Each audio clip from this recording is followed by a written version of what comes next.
Got drunk at the Hilly at Camp PD, and I can't find my Willie. I'm just here for a little attention. Yeah, I got severe hypertension. So why you trying to get to know a Higgy better? Canton whores, Bella's mom and Schmarietta. I don't know, I'll give it a go. ATF's big show, I ain't no hoe. I don't need a new man with the double D rack. Never mind, Higgy, your game is whack.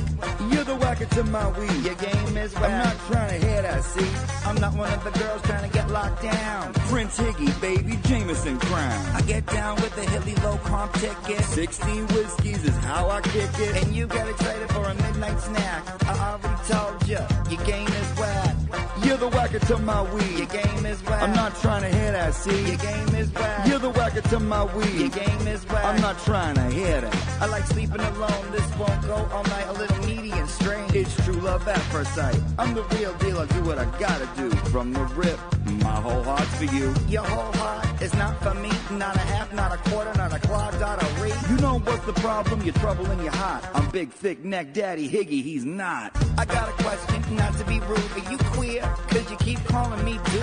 Are you glad that you had walked me out? No self-doubt and you didn't cop out. No last words, I'll just mutter abide. Don't diss the caterpillar and sweat the butterfly. All of them girls must have got you gas. And when they see a good thing, they don't triple bypass. Well, for this town, that's right on track. Cause for me, your game's too whack. You're the whacker to my weed. Your game is whack. I'm not trying to hear that, see? Game is whack. You're the whacker to my weed. Your game is whack. I'm not trying to hear that. What am I? Another pretty face getting you a drink from my military base? All I gotta know is why did you use me? You talking? Psh, excuse me. We can't have nothing. You wear depends. Well, if we ain't getting married, then we can't be friends. Well, then I guess it's nothing. Well, hey, I think you're puffing. Well, pass that weed. I won't weed whack nothing. You better catch a flashback. Remember, you ain't tapping it. You ain't my style, and I'm not having it. All I remember from that late night kiss is I'm more the mister, you're more the miss. Well, look, I treat you good. Treat yourself better. And I always call my mom. Write her a love letter. I greet you every day with a martini at the door. You won't last a year, you're overgrown bed sore. Well, I'm known in this town, and that's a piss. I got no one to blame but myself and Melissa. You didn't answer me, Karen. Am I a good kisser? Don't remember, had a lot of Hennessy. A lot of girls out there that won't say no. The ones you take to your crib with. My name's Aidan, also known as Turtle Boy. He is a senior editor for Turtle Boy Daily News. I'm a big fan. We've broken hundreds of stories that the mainstream media won't touch. Some blogger in Massachusetts who's getting to the bottom of this better than anybody. Why is it Turtle Boy that is covering such important issues? Where is the rest of the media? You did not say that you were going to take my baby out of revenge and make him a transgender baby. Stop it. Don't you want to ask some questions? I know you do. I do. I know you do. People don't like the things that I say and want me to stop saying them, but I won't. I'm never going to stop. These are the kind of stories that must be told.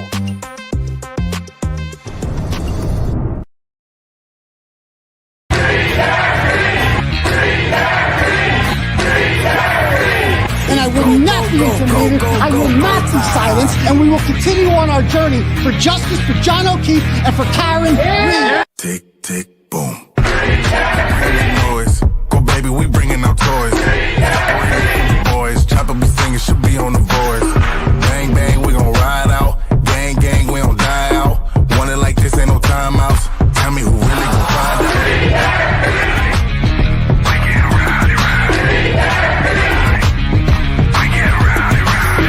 We be disturbing the peace, working, we serving the streets. Karen Reed has supporters who've shown up in large numbers. Tick, tick, boom. Hard body, and not scaring nobody. You make me resort to wildin'. You must be blind by the diamonds. I didn't want it to be this way, but y'all won't need to try this, so it's no way around it. You the loudest one, it's going quiet.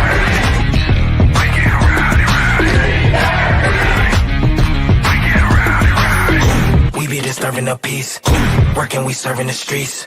About to go 8 going beast. Bang, bang, leave you sleep.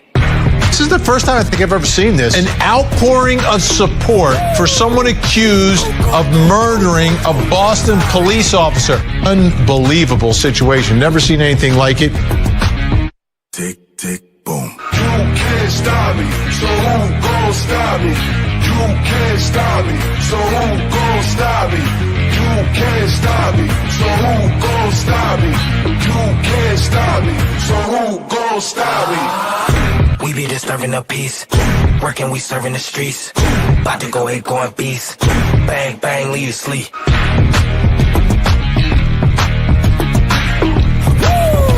It's go, go, go, go, go, go, go time.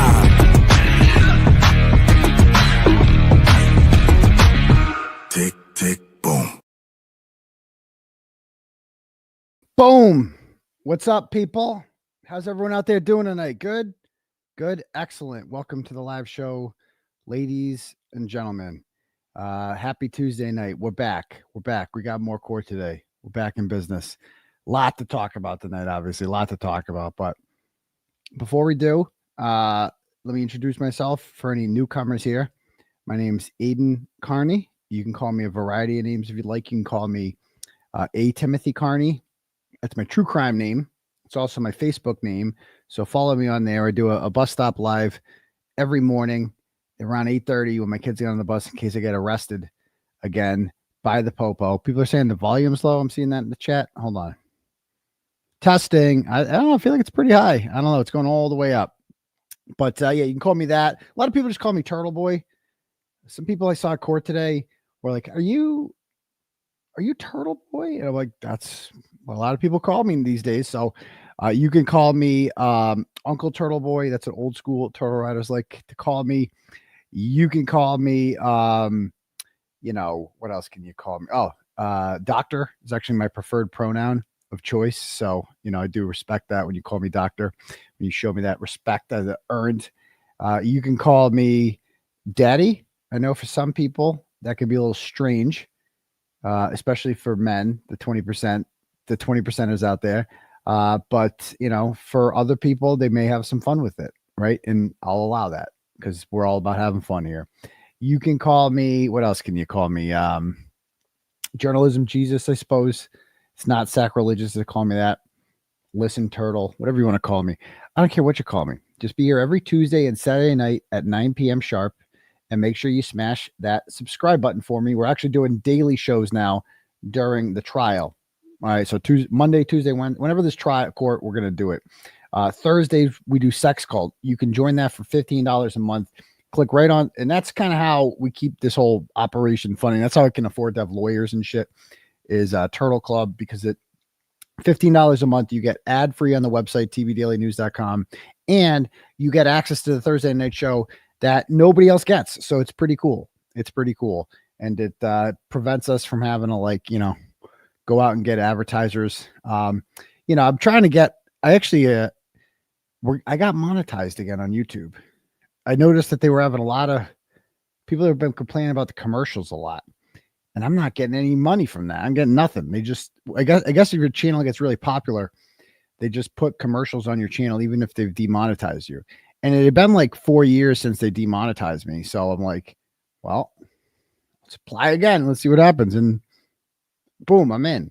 Plus, I couldn't apply for we can't get the plaque, the 100,000 subscriber plaque, unless we get monetized. They don't give that out if you're not, because then you're not in the partner program. And I'm just getting too big here that like if Emily D. Baker loses her channel, she has like someone she can call. Like, I have nobody. Right? I'm not, you know, I don't have a YouTube guy yet. I need a YouTube guy. Everyone needs a YouTube guy. So I definitely need that. But anyway, yeah, so that's that. How many subscribers are we up to now? We're up to now 128,000. Nice to see. And yeah, did I see Melanie Little past 100,000? Is that true?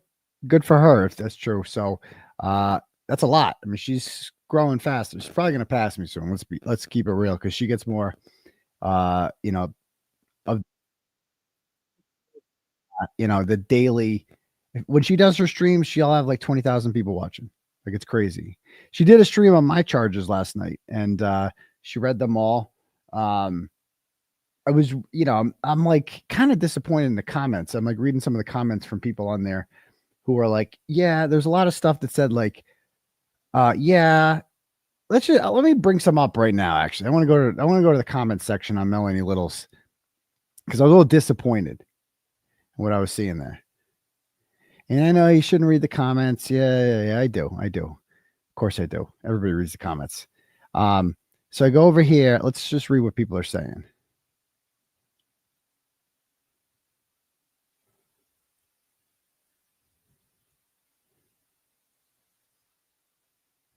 And I'm not talking about, she's at 102,000. Wow, that's a lot. And that's, Melanie's great. You know, Melanie like supports me, it seems like, you know, pretty well, but it was just disappointing, some of the comments from commenters on here where I was like, okay, let's see.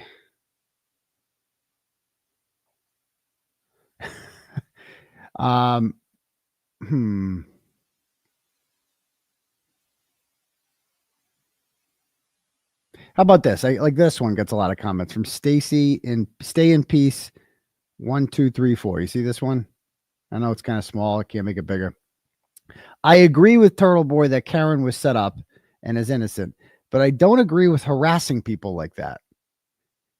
We're adults in the real world, not in high school, acting like a crazy teenager. The truth will prevail. It's like, so that's somebody who agrees with me on Karen Reed and just watched Melanie's whole stream where she read all of the charging documents out loud, and their initial take is he's harassing them. You know what I mean? It's like he's harassed. Like I'd be lying if I said that didn't scare me, because that's who's going to be on a fucking jury. That's who's going to be on a jury. They're going to play tapes like this, and then you're like, he's harassing them, because people have no idea what harassment is. Like, and they have no idea the whole story. And it's unfortunate. It's like, the reality is, like, when you have a jury, that's who's going to be on the jury, is people like this, right? Who are going to get up there. No one was harassed. Like, I don't know where people get. I said some nasty shit, okay, about the McAlberts, because they murdered someone. Are we forgetting this? They murdered John O'Keefe, and they covered up the murder, and they framed an innocent person. Me asking them questions is not harassment.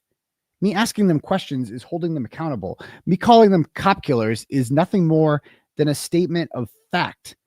And it's like, so I see people like this who are like, you know, oh, you know, I agree with Turtle Boy, and Kara was set up and she's innocent. I don't agree with harassing people. No one's harassing anyone, you know. The stream with Melanie's repeating. Yeah, like she read my message, blah, blah, blah. Let me see what else we got here. See, this I like. I like this one. We watch journalists throwing questions and snapping pictures of people literally inches from someone with their mics and cameras on a daily in the news, and they aren't being arrested. What's the difference? Exactly. Because I'm crude. That's the difference, right? What else we got here?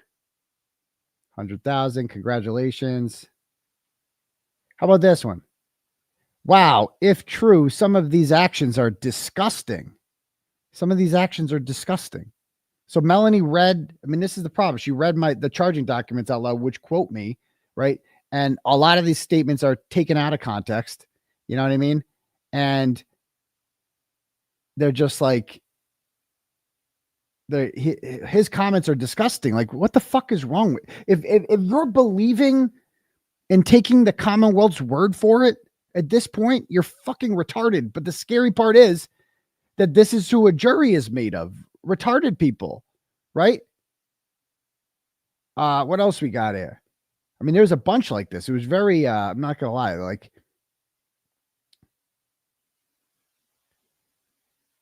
keep exposed. Let's see. Hold on. I think AK crossed the line. But was it a felony? No. It's like, how did I cross the line?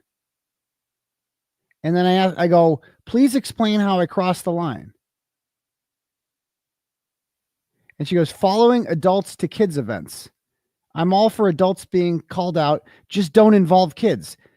And I wish if Melanie does this again, I hope she points out, like, just because it's in the charging documents doesn't mean it's true. I didn't follow, because she has a lot of influence. You know what I mean? And this is the way people are taking this. right? Again, they're saying following adults to kids events. I didn't follow, just don't involve kids. That's a complete fucking lie. A complete lie. And I wish it was made clear on the stream that is a, you know, I guess that was my issue, is like, if you're going to read these all out, tell what actually happened. Don't just tell the Commonwealth's version of it, because then you get people like this reading the comments and they're like, oh, he's a bad person. He's following people to kids events, right? Leave kids out of it. To be clear to this person, what I wish was pointed out was that when I went to the Billerica lacrosse game, I interacted with exactly 0 kids. 0. Okay? None. There were no kids in the stands. Watch the video. I mean, that's what I like. Just play. If you're going to do this, play the tape. You know what I mean? Play the tape. I have a whole hour-long stream explaining this. And then we got people like this saying, don't involve kids. No kids are involved. You know what I mean? What else?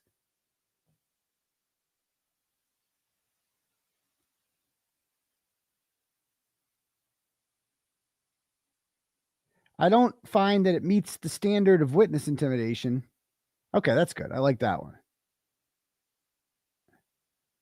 I mean, it's not even close. Like, and these are the comments. I don't know. I shouldn't let it get to me, but it does, right? Where it says, like him or hate him, that traveling mob is getting him some jail time. I mean, I hate reading shit like that. You know what I mean? Like, because it's like, I don't know.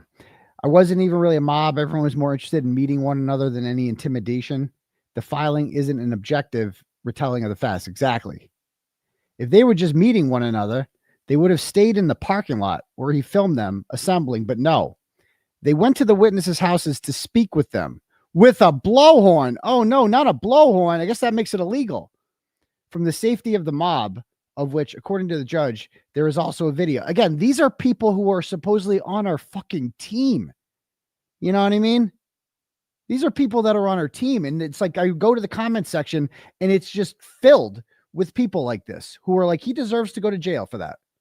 Yeah, I support Karen Reed, but not the guy who actually fucking is the reason I heard about this. Not that guy. Not the guy who, without me fucking putting myself out there and putting my life on the line over this shit, literally fucking, I went to jail for this, right? My own freedom on the line for justice. So the whole world knew about what was fucking happening here. And we got shitbags like this talking about he crossed the line because I had a fucking blowhorn. Of course I had a fucking blowhorn. You know why I had a blowhorn? Because I want people to hear the words coming out of my mouth because they're important. Because what happened to John O'Keefe is a fucking travesty. And what's happening to Karen Reed is even worse. It's a joke. It's horrible. It's you should be so outraged and offended by this. And if you're not, you don't fully comprehend just how fucked up this is. And these are people on our side. I'm not gonna lie, it ruined my day reading these comments. It made me fucking sick reading these comments because these are people on our side. These are people who I support justice for Karen Reed and justice for John T. Turtle Boy can go rot in fucking jail because he had a fucking megaphone. I hope it's made clear to people that having a megaphone is not a fucking crime in this country. That's what people do when they're activists. We had people blockading highways over people like Michael fucking Brown and George Floyd, blockading entire fucking intersections, stopping traffic, right? All this shit. And by the way, the person who killed George Floyd, was arrested, tried, and went to jail. He's in fucking jail now. Okay? So what the fuck justice did they want? Like they got everything they wanted. Karen Reed doesn't have fucking justice. John O'Keefe doesn't have justice. Okay? And so we need to make noise in order to let the world know about the injustice that has fucking occurred. And I got shitbags like this talking about megaphones. Seriously? You know? What else we have here?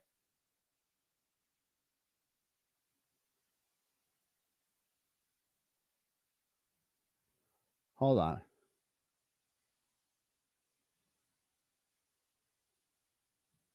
Anyway, there was a few more.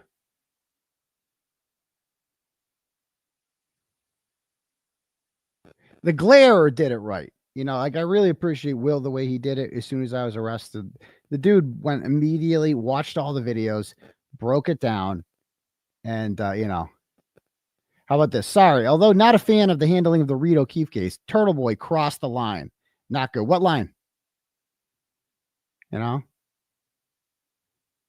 I don't know. I shouldn't let it get to me, but I am. I'm not gonna lie. Pissed off. And it's just like you know what I mean? I guess because it's like, you know, because Karen Reed's gonna be acquitted in 3 or 4 weeks, and I still have my charges. So I'm still facing like 60, 100 years in jail, some shit like that. And I got, and I see people like this who are just gonna be like, cool, problem solved. Turtle Boy can go fuck himself, you know? And that just bothers me. It just fucking does. You know, a lot of shit's bothering me these days. So I'm not really in a good mood today. So anyway, cause you know, I can't even get in the fucking trial. Like I go today again. I try to get in the courthouse. Again, John DePietro, who is a fucking clown, who's not like a serious person, wins the lottery every week. I entered the lottery again this week. Spoiler alert, I'm going to lose. I don't know if you guys know this. I will bet you anything I'm going to fucking lose and not make the top 10 tomorrow. I will almost guarantee it. And John DePietro and Grant will win because they win every fucking week. And probably Jess Machado is going to lose too, because that's just how it fucking works. You know, and it's not fair because I have done all the fucking legwork on this case.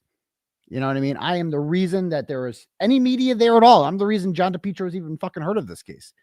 Without me, nobody's talking about this case because no one was talking about this case fucking before me. It was out there for 15 months. The filings were all out there. There was no fucking movement. There was no free camera. There was nothing.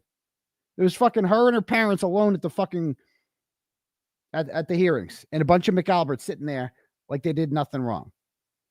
So I'm pissed. I'm pissed that I did all this work. I go to fucking jail over this.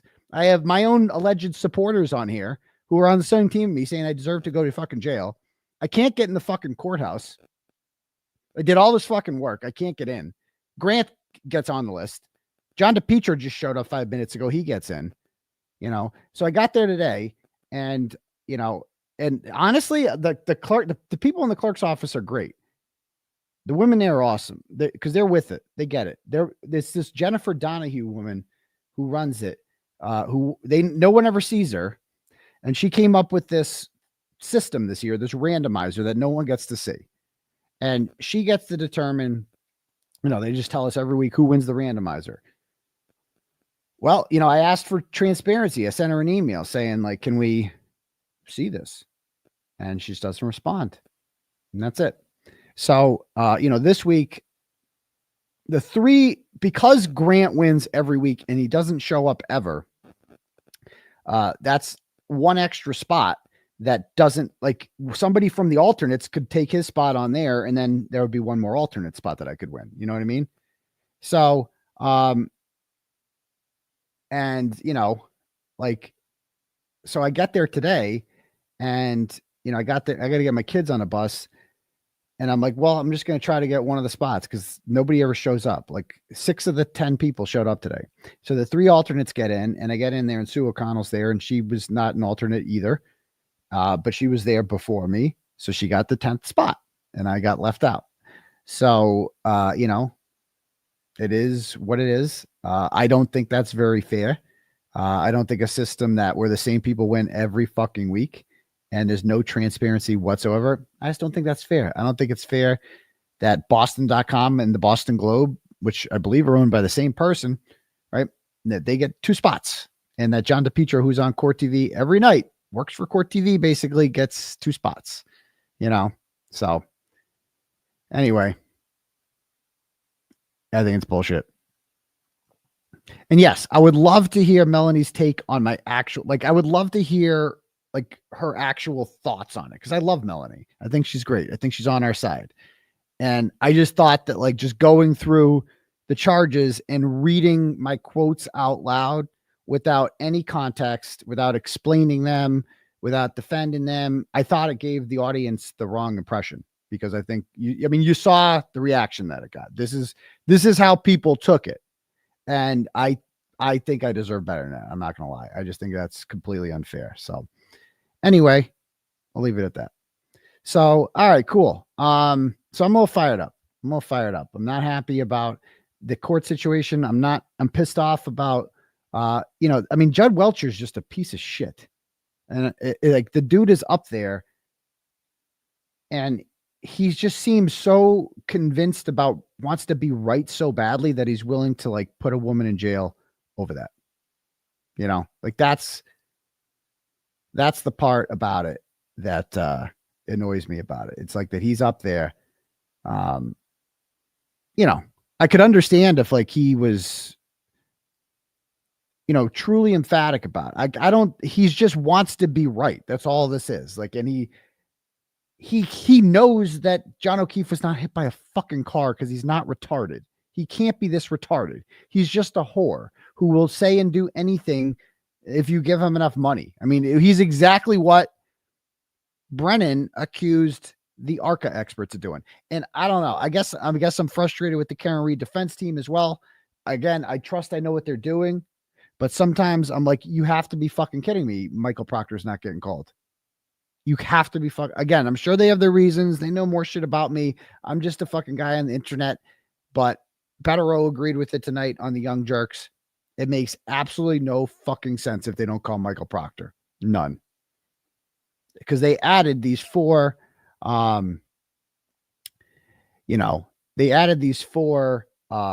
people on there, and they're like Proctor's friends, right? And I guess people are saying that they're on the text messages. So the belief is that they're going to call these people in to talk about the messages so you avoid bringing Proctor in. Okay. So I don't know that as a fact. That's just what everyone's been buzzing about. 4 guys, 2 of them from Milton, one's from Canton. They're all from Norfolk County. They're all like Proctor's age. They appear to be his friends. And again, Bettero seems to think this is going to happen too. That it looks like they're not going to call him. Again, I hope that's not the case. Because if you don't, I just hope they're not making a mistake. I mean, I did appreciate how confident Karen Reed was outside of court. And I, because I'm so fucking invested in this, man. I am so fucking invested in her innocence. And it's like, if she were ever convicted, I would be devastated. Like, and I'm sure a lot of you guys would be too. I'm sure a lot of you feel me on that, right? Where it's like, it's like your life will go on, right? My life, I guess, would go on. I still have my charges, but like your life would go on. But I would be fucking devastated by that. Like, there's no other way around it. And so I'm like, and so you're like, want them to do everything that they can to avoid that happening. And you're like, I just couldn't imagine something horrible went wrong and she was convicted. And they're like, man, I wish we called Proctor. I wish we called Proctor, or I wish we called this person. It would just be like something that, whatever. It's like, but today it's like, I don't think this is going to get her convicted today. But you can't deny that, like, the shit that he said today, if anyone on that jury believes it, it's problematic. You have to come to terms with that. Like, we all laughed at it. It's fucking stupid, but the jury's not on Twitter. They're not seeing us laughing about this. They're like, this guy's a doctor and he's saying this with a straight face. So this is like serious. They're like, this is a courtroom. They wouldn't be calling this guy if he was just completely full of shit. Like with Trooper Paul, it was obvious. Like, he was so nervous and like retarded, and it was just so obvious that like this guy is just a clown. With this guy's up here, he's like a doctor and shit. And it's just like, the whole presentation was fucking batshit insane. And again, he said boner too. He did say boner, but hold on one sec.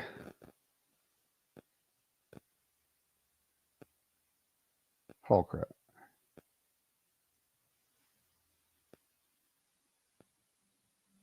Babysitter, hold on.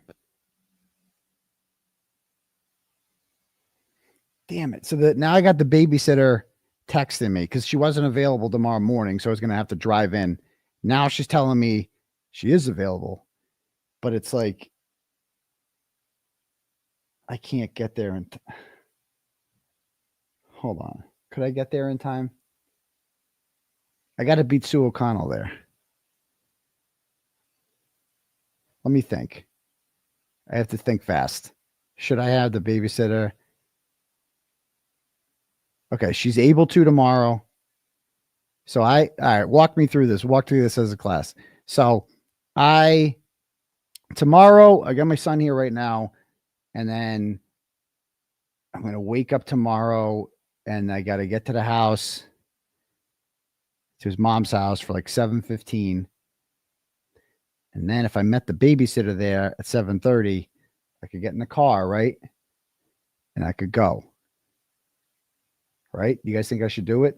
And then I could get there, and I just have to beat Sue O'Connell there, I think. Again, but then it starts at 10. Yeah, so it starts at 10, right? Because if I leave at 8:30, Sue's going to beat me there. I have to try, right? Should I tell her? Should I tell her I'll meet you at the house?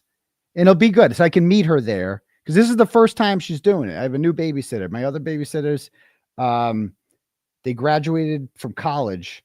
They're sisters. They're great girls. And they're going, one of them's moving to Florida for a new job, and they're going to Europe. They're doing the last hurrah together. They're in Europe right now. So right there in the trial, of course. So I had to get a new babysitter who's great. She goes to Wachusett. So she's like she's finishing her finals up. She's a senior. I met her. She seems cool. She's great. Good sources, all that shit. And, but this would be her first. She's met the kids once, we had a meet and greet.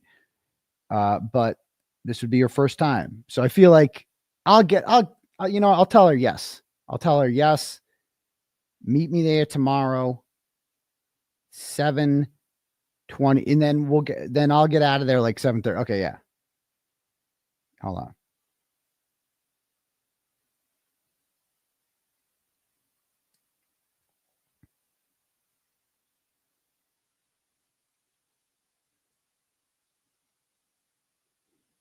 All right, cool. We're doing it. We're going to do it. So hopefully tomorrow works. Hopefully she's texting back. Yep. Okay, cool. And she put exclamation points, 2 of them. So she's fired up about this. Awesome. I'll see you then. Okay. Tomorrow's the day. I'm getting in the courtroom tomorrow. Things are looking up. Okay. She's probably watching. I know. Come on, Sue. You get in all the time. Let me in. Sue gave me a hug when I didn't get in today. She was nice. It was very nice for her. But I mean, I got to get a shot. Come on. I haven't seen the jury in like a month. That's like the funnest part of being in there. And tomorrow's going to be the Bobby Scissorhands tomorrow. It's going to be dope. All right, cool. We'll see what happens. All right, cool. Anyway, so that's a new development. Yeah, but back to Proctor. If they don't call him, I don't know. It's going to seem like when you're like, oh, I should have done this. I mean, if you win and none of it's going to matter. But if you don't, you're like, I really hope they called Brian Albert. I just feel like this jury isn't getting the complete picture. On regular days, Sue is there at 8:30.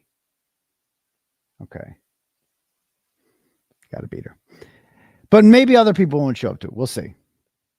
You haven't been in since you pled the 5th. Is that the last? No, I was in for the first 2 weeks of the trial. But all right. Anyway, let me read some turtle chats. If you want your messages read out loud to the class, you can click on the link at the top for turtle chat or I thought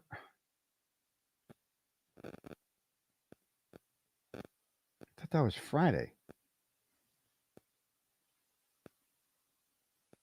All right, never mind. God damn it. Oh, so much going on. Anyway, let me find this. Okay. If you guys want your messages read aloud to the class, click at the link at the top for Turtle Chat, or you can cash at me at $ Uncle Turtle Boy, and we can do it that way. All right, let's read some of these.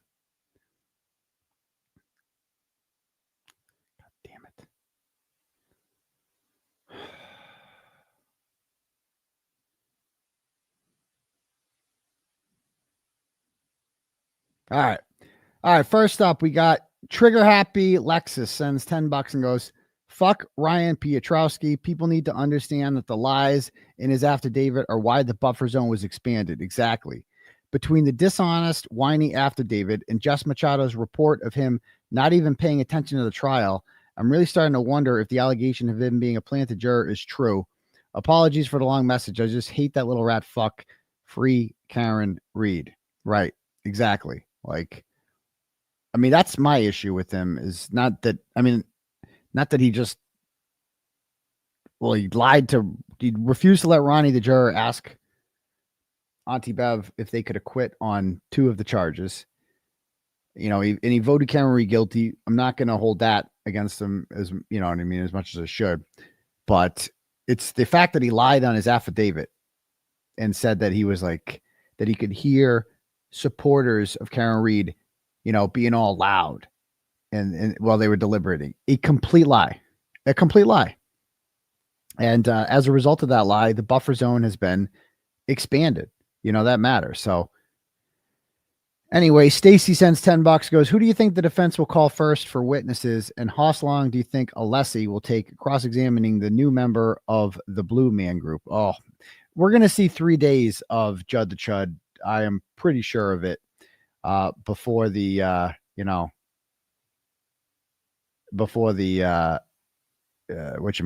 defense is allowed to finally put up their witnesses. So we'll see. Next up. Who do I think they'll call first? I thought that they should go with DeSogra because we haven't seen him before. He's the tech guy. You saw today. What was today all about? Today was all about the techstream data. And Karen Reed did give me confidence. I will give you this. Let me show you this little video of her outside of court.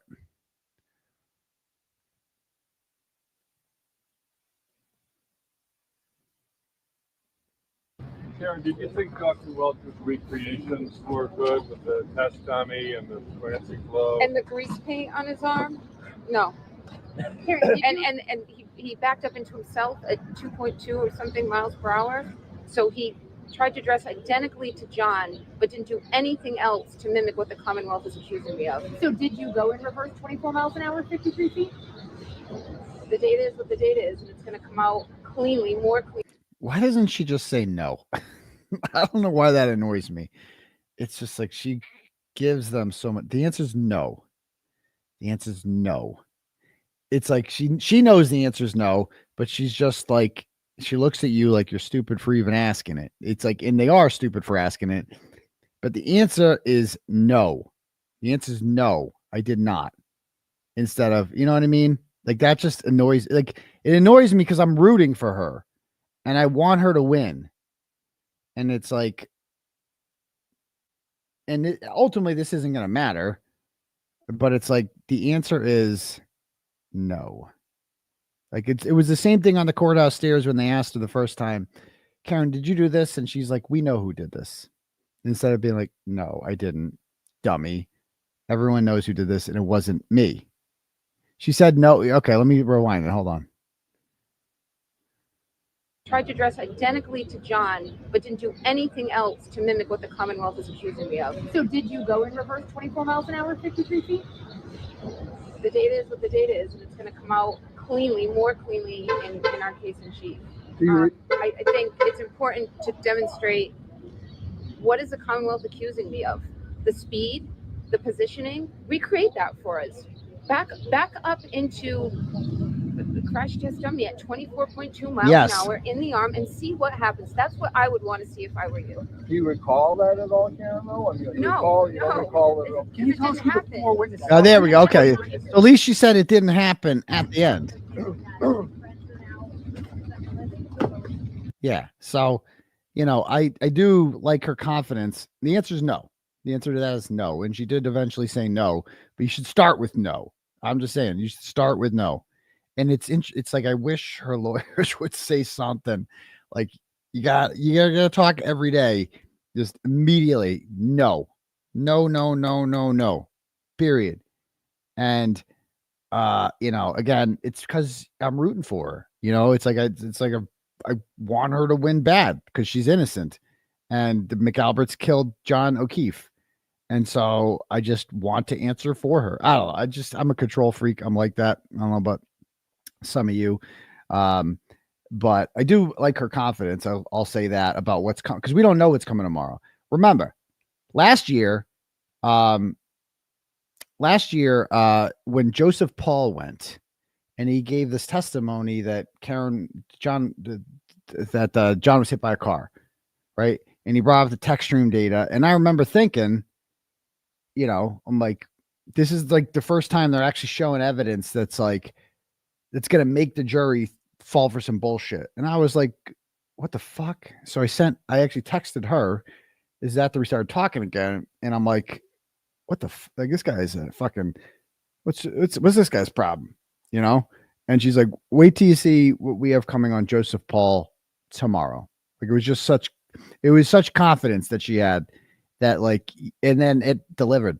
And then Joseph Paul just got ripped to fucking shreds. And I pray to God that I'm sure Kara Reed knows shit that I don't know. Of course she does, and that this guy, Judd the Chud, is going to be the new Joe Paul, Dr. Joe Paul,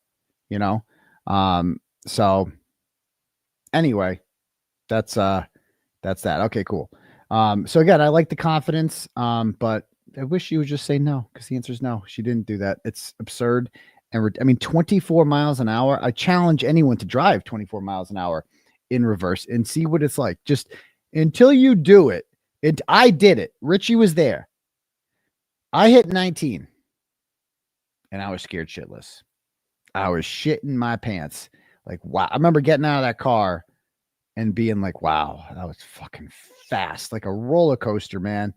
If you go 10 in reverse, that is fucking, you'll see, try it. Go to an empty parking lot and try it. You'll see. It's like, holy fuck. That was fucking scary. It's just, the car isn't supposed to go that fast in reverse. It's just a weird feeling. And you're like, if you turn the wheel, am I going to fall? Is the whole car going to flip over? It just feels unnatural. I don't even know if a car is supposed to go that fast. And you know what I mean? Anyway, there's that. Okay. Next up. Karen sends $25 and goes, I missed you, Turtle Boy. Hi to my girls, Jessica and Jennifer in San Diego. Oh, were you there today? If I missed you, if I missed you today, I'm sorry. I was kind of out and about today. I wasn't in a good headspace today. So sorry if you met me today. But I'm good now. I'm good. Anyway, back to this. Asser and Fish, who I definitely met today, said, listen, Turtle, it was great meeting you in Dedham today. I got to meet a lot of awesome people, including Mr. and Mrs. Reed. That's great. That's great that you got to meet them. That's awesome. Glad to hear. Sandra sends $50. Thank you, Sandra. It says, I feel so good about the outcome this time around. Karen will be free in just a few weeks. Have you heard anything about the jurors are reacting to the shit show Hank is putting on?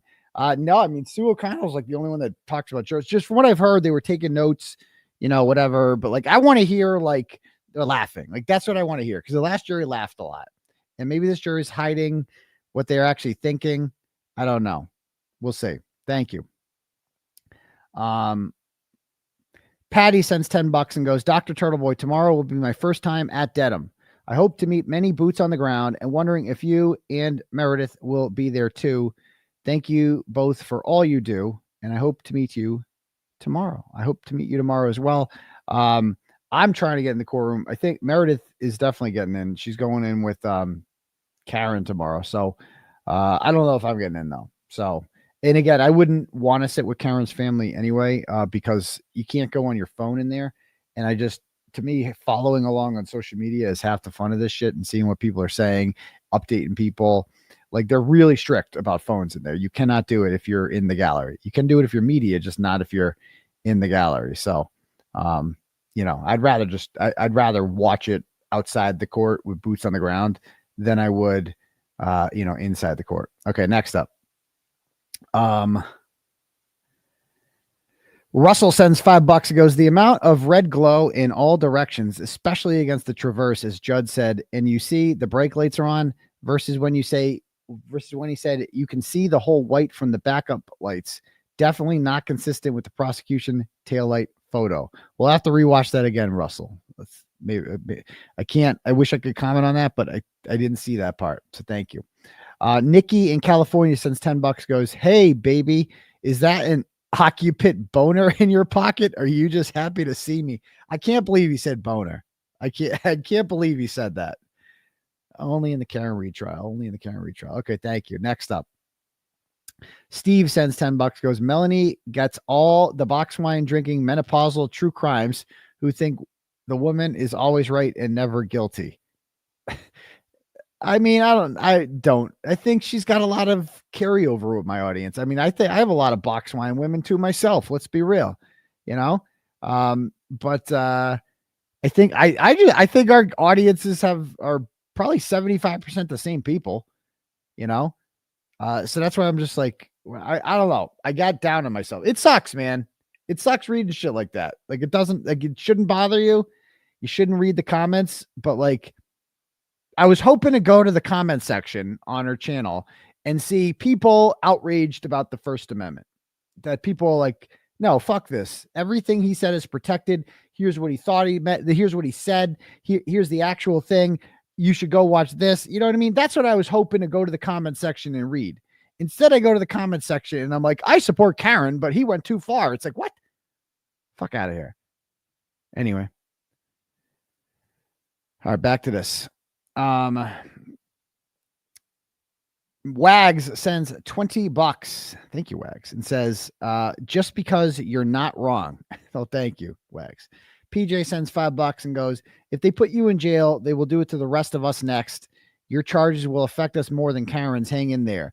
I'd say that, PJ, but it's like the rolling rally, which they claim was this gigantic event of witness intimidation. I'm the only one that got arrested. Like there was not that I think anyone else should, but there was over 100 people there. And I'm the only one who got charged, and they have no desire to find out anybody else who was there, nor should they. I'm not suggesting that they should, but it's just like, they kind of only want me. You know what I mean? Like me and Will did the window intimidation thing where we did the act, and they're like, nah, fuck him. We just want Turtle Boy. We just want him. It's just fucking me they want. Like I'm the old, they got a thing for me, man. They want me dead. They want me in jail. It's like, they got all the power and they can lie. It's a lot. It's a lot, man. I mean, when I was first arrested, I'm like, this is a joke, right? These charges are a joke. I still feel that way, but it's like, well, so are Karen Reed's, and they're still going through with it, So there's that. Anyway, back to this. Mary sends $25 and goes, we got no quit. We got your back, AK. It's all fucked up. You're the hero. You should be pissed, but fuck them all. Well, thank you, Mary. I appreciate that. It's very nice of you. Bob sends $100 and goes, Turtle Boy, you are real and authentic. You are my hero and many others too. Fuck these losers who don't understand what you have given up. You are the only channel I look forward to seeing. Never change, please, Bob. Well, thank you, Bob. You're too kind, man. Bob Brown's the man. Thank you, sir. Trenda sends $10, goes, I watched some of Melanie's stream, but I had to stop. I too was upset. I hope your great attorneys get to put everything in context, backing you 100% from the Sooner State. Oh, nice. Okies, you guys are up 3-1. And again, this is not at all a shot like Melanie. I want to make that perfectly clear. I think very highly of her. I just don't like the way that her audience has responded to it. I don't like that. You know what I mean? It's just, I think that because when you read the comment section, it is kind of like an overview of how the stream went over, and I know Melanie knows I didn't do anything wrong. And I know she knows that like, this is all bullshit and par for the course for these people. So I'm not blaming her at all, but it's like, it's the audience's reaction to it. It's just like, you know what I mean? Like Melanie's on my team, no doubt about it. She totally gets it. It's hard reading comments like that about yourself. After, especially the ones where they're like, he's going to go to jail. Like that's tough, man. That's tough reading that shit. Been thinking a lot about it. Like I've been thinking a lot about it lately, and it's just not healthy. Let's just put it that way. Not healthy. All right, back to this. Especially when you've been to jail, like you've been to jail and you understand like how traumatic it is. And like, or like, it's like, it would be, I don't want to get it all in my personal business and shit like that, but like, it would really, really like, you know, it would really fuck up a lot, like my life. Like it would, like, if it was like 1 year, like I'd miss Christmas. You'd be guaranteed to miss a Christmas. You'd miss both your kids' birthdays, right? You'd miss major life of like, I might miss a 5th grade graduation. Like you miss so much fucking shit, you know? And I can't help it, Candy. You don't read them. Geez, I fucking read them. It's on the internet. I read shit on the internet every day.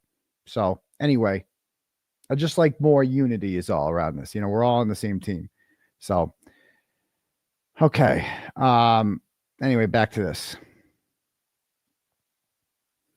BB the OG sends $10, goes, listen, Turtle, if you go back, Melody didn't seem to care much for you.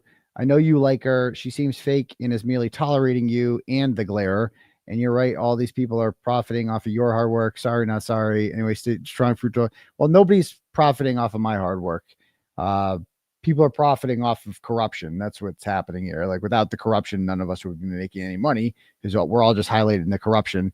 But I disagree. I appreciate the $10, but I've met Melanie before and I've had conversations with her. I met her at the fundraiser in November, that the controversial one that some people didn't go to and were very upset about. But she was very nice to me there, you know, and she gets it, you know? And I understand, like when I first started, she didn't want to, I was in jail actually when she first started covering this stuff, and she didn't want to, you know, turn the chat into a Turtle Boy chat, because she wanted to learn about the case on her own first without being influenced by me, which I think is a good thing. I think that's actually a good thing. So,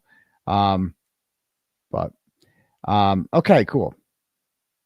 Anyway, back to this.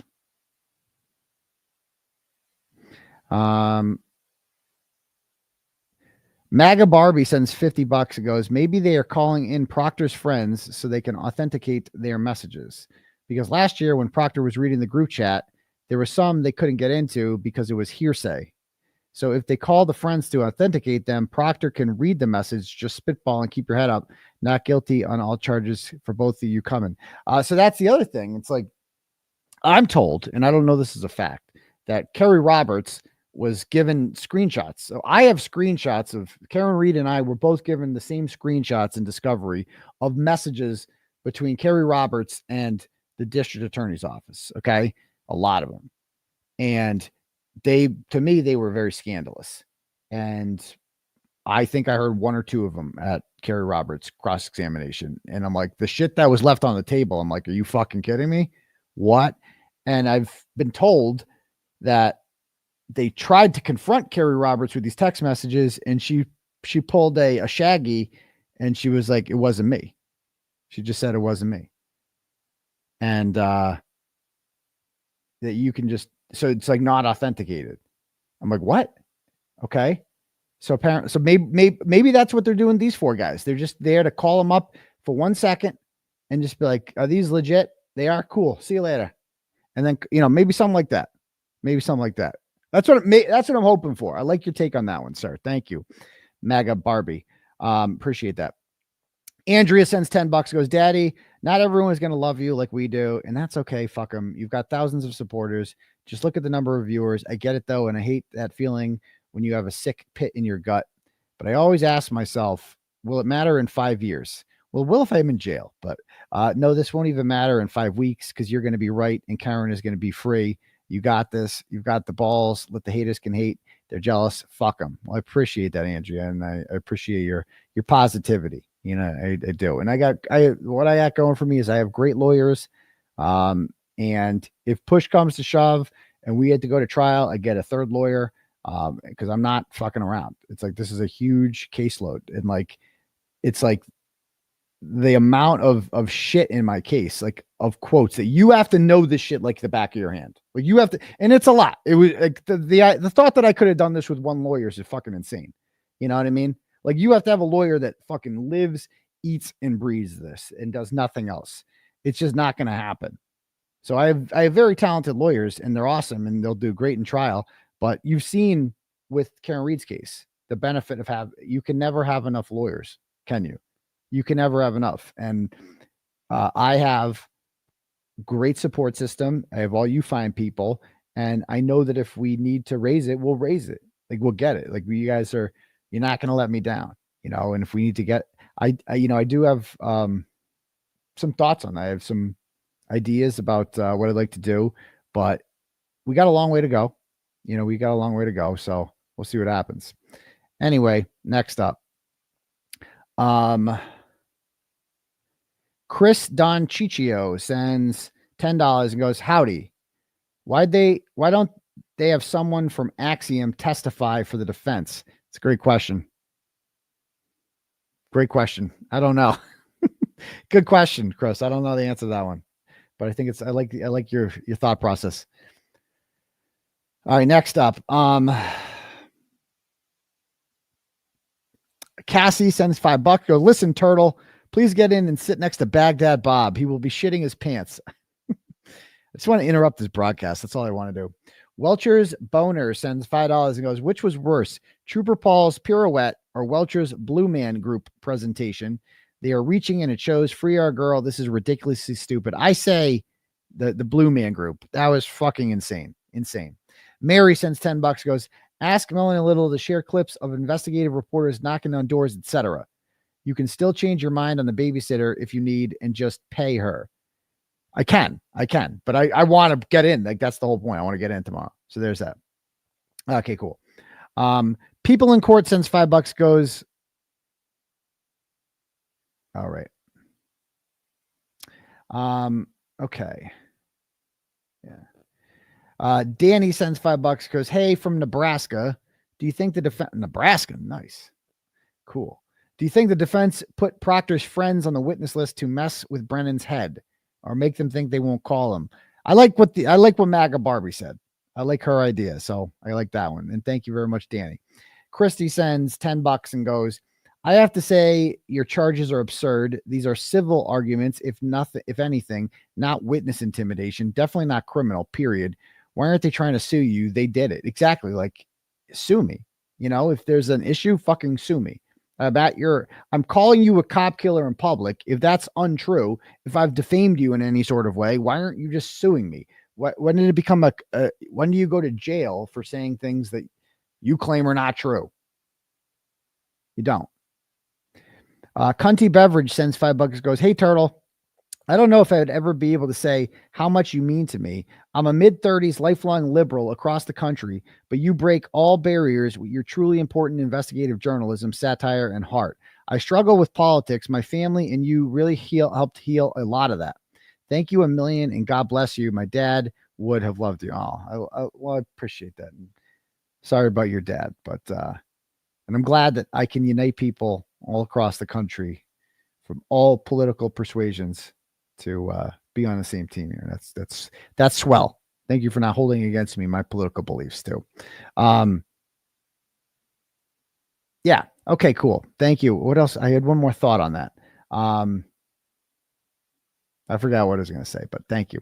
Oksana sends $100. Woo. Thanks, Oksana. Says, listen, Turtle, without you, Karen would be in prison right now. I don't want to interrupt you. You sent me $100, but Karen is out on bail. So unless she was tried and convicted, I'm not sure what exactly.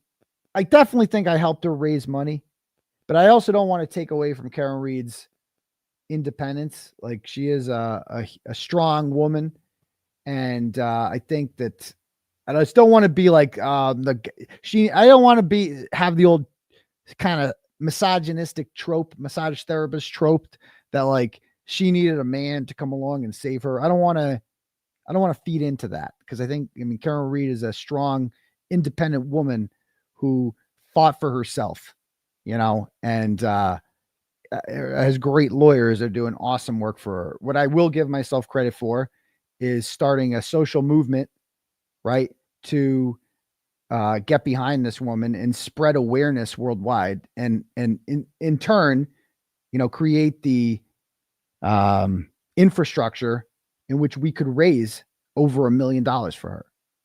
And without $1 million for her, You know, her lawyers are staying. Even Yannetti, who's local, they stay in a hotel through this whole fucking trial. That's 5 rooms.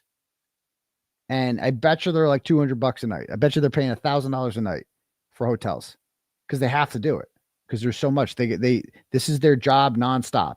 And then they got to eat. And Alan Jackson doesn't eat McDonald's. And so, you know, I think I've done a lot as far as building support and raising money, but I don't agree that Karen Reed would be in jail without me. I think she would be mentally, it probably feels a lot better to be. I'm sure Karen Reed, what I have done for her is like, it's got to feel good for the whole world to know Jennifer McCabe is a villain. That has to feel good. And Michael Proctor, especially, because she hates Michael Proctor because Michael Proctor is framing her for murder and he's just garbage piece of shit. And because of me, I think millions of people now know that because they wouldn't be watching. This wouldn't be covered on court. This wouldn't be covered. This just wouldn't be covered, period. This would be happening completely under the radar because that's what was happening before. And now that if you're Karen Reed, that has to feel good to know that, like, no matter what happens here, even if they're never held accountable, right? Wherever they go, everyone knows what they did. And there's nothing that they can do about it. Okay. And like, you don't see me taking pictures of them and posting them anywhere in public, but it's still happening, isn't it? And they're freaking out over it. Did you guys see this one they freaked out over today? The other day? What's Dumpkins?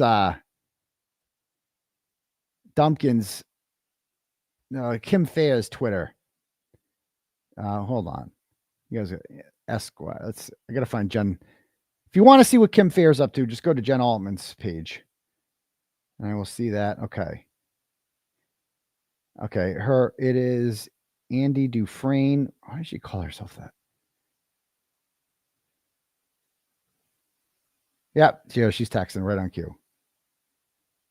At Andy L. Dufresne. Okay, let me find it.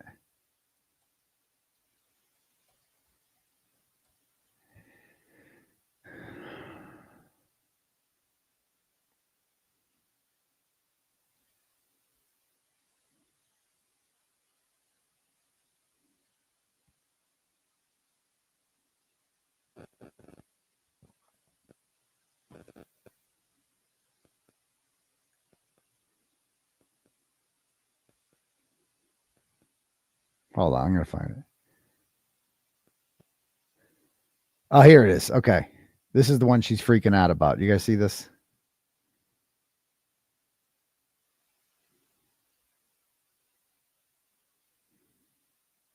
So they're so mad about this. So Jennifer McCabe was seen in Chatham, I guess, this weekend. And I didn't post this picture. Again, this is the kind of shit I used to post, but I can't post anymore, even though it's perfectly legal to, because I'm not taking any chances with these people. These people are trying to lock me up over everything, you know? Oh, yeah. Keep me up to date on the Pacers Knicks score, too. What's the score in that? Oh, Pacers are up by 11. They're going to hold on. We're going to see another Knicks comeback here. Keep me posted on that. Boy.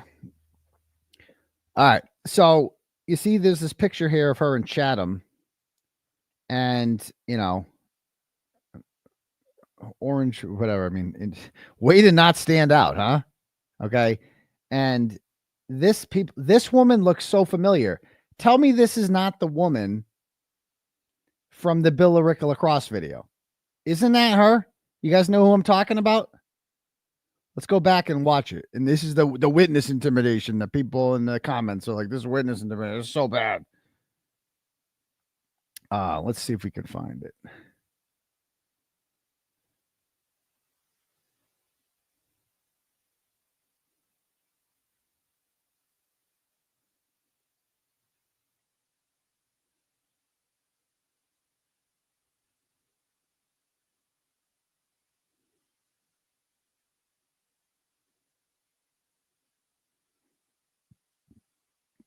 There it is.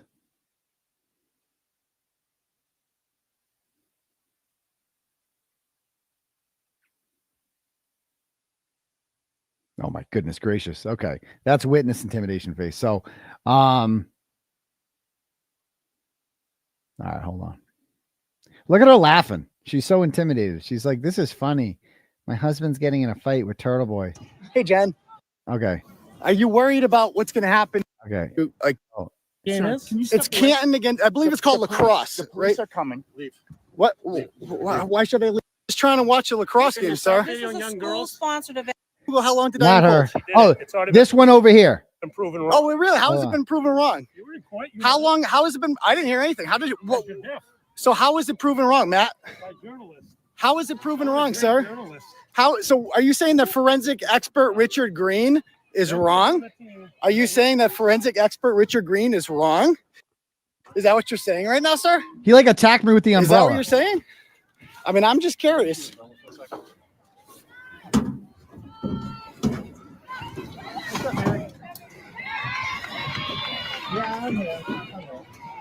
Oh boy, here we go. What are you, 5'8"? I'm about 5'8" 3/4. How much do you weigh? Oh, I'm thin. You're very thin. Yeah, you look sharp the other day in court. You look great. Touch me. So I'm here watching the game. Actually, come in. Against Canton. Harassing people in this. I'm not harassing. I'm here to watch the game. Well, it's a public law on my brain. Yeah, I'm filming. I'll film whatever I want to be free because I'm a free. How long to die? These are cop killers. Like, I don't watch it. Well, I'm just trying to watch a game. First of all, I'm rooting for Bill Rick. If that does that. I know one okay. drove by a minute ago. Well, though, could you have a blow, Jen? Hey. Hold on. You got to see this. Hold on. I don't walk outside. And I'll if I broke you. Well, it's a punt with the game. Watch your hands and you hanging out with my friends. Please the day in court. You're like, here we go. You saying that? So how is it? So young girl. Activities for you guys on here. What is happening right now? This one. That's her, right? Isn't this her? Hold on. Watch her. I'm just her. Curious. Why are you with the girl? I'm just curious. I'm being assaulted by an umbrella man. What is So her? That's going on? that's the woman, right? Am I wrong here? That's the chick who was seen in Cape Cod. I'm almost positive. That's her right there, right? The blonde. I'm almost positive. Either way, I'm not the one taking this picture. I would never take a picture like this and post it online because, you know, I'm not trying to get my bail revoked or anything like that. But it's out like they thought that like putting me in jail would end this shit. It's not. Like, and there's like, what they don't understand is millions of people watch Jennifer McCabe testify and no one likes her. She's incredibly unlikable. Her whole, she manipulated some people, I guess, but this is going to happen. And they're so mad about it. Like, look what Dumpkin wrote here. Kimberly Fair, who I wrote about in 2021, and she hasn't gotten over it. She's like probably one of the most obsessed people I've ever written about. Like, it's crazy. But she goes, here we go again. Mass courts. I'm wondering if Worcester Superior Court is aware that their employee, Janice Bosey, who did not post this, somebody saying Nick Bonzi did, so she spells her wrong too, and her husband, Nick Bonzi, think it's cool to take and post photos of a witness in a murder trial without her permission. These are innocent people who have been stalked now for nearly 3 years. This is what Karen Reed has done. Karen Reed took John O'Keefe's life, and she's been trying to destroy his friend's life for 3 years. Lock her the fuck up. Oh, they're so angry. They're just so angry. You know, stalking her, and people are like, what? Let's look at the comment. Oh my God. They're clutching their pearls. Oh my God. Oh dear God. Making her a target is a goal. A target of what? They're taking a fucking picture of her in public. People are, it's like she's a tourist. She's famous. And I'm not the one doing this. If I was any of these witnesses, I would have snapped by now and be in jail. I think they did snap on John O'Keefe. I applaud them for being able to hold it together, says Jules, the fake medium there, who is the most diehard Free Cara Reed person until she flipped. Holy shit, Kerry Lama says. This is a court employee? If it was a court, oh my God, posting pictures of Jennifer McCabe. They're stalking her. Not a smart move. You're like, I don't know. It's just madness. Like, when is every single scumbag stalking Jen and her family going to be held accountable? Well, like, let's be clear. It's not stalking. It's not stalking. They're not following her. If somebody's out in town and they see Jennifer McCabe there, it's like, oh shit, it's Jennifer McCabe. She's famous. People take their picture. That's what happens. It's called freedom. Like, you're allowed to, I don't know if you ever heard of it. It's called freedom. But they've just, arresting me has given the impression to these people that, yeah, it's like, oh, you could just have anyone arrested for taking Jennifer McCabe's picture. No, just me. I'm the only one that happens to. No one else is that. There's nothing they can do about it. And I got indicted because I said this in a video one time about Chris Albert. I said,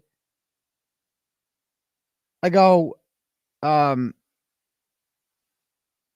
just wouldn't go out in public anymore if I was Chris, because he's famous. Everybody thinks he's a douchebag, and people are going to take a picture. I said, and if I were you, I'd just stop going out. I think that was the exact quote I had.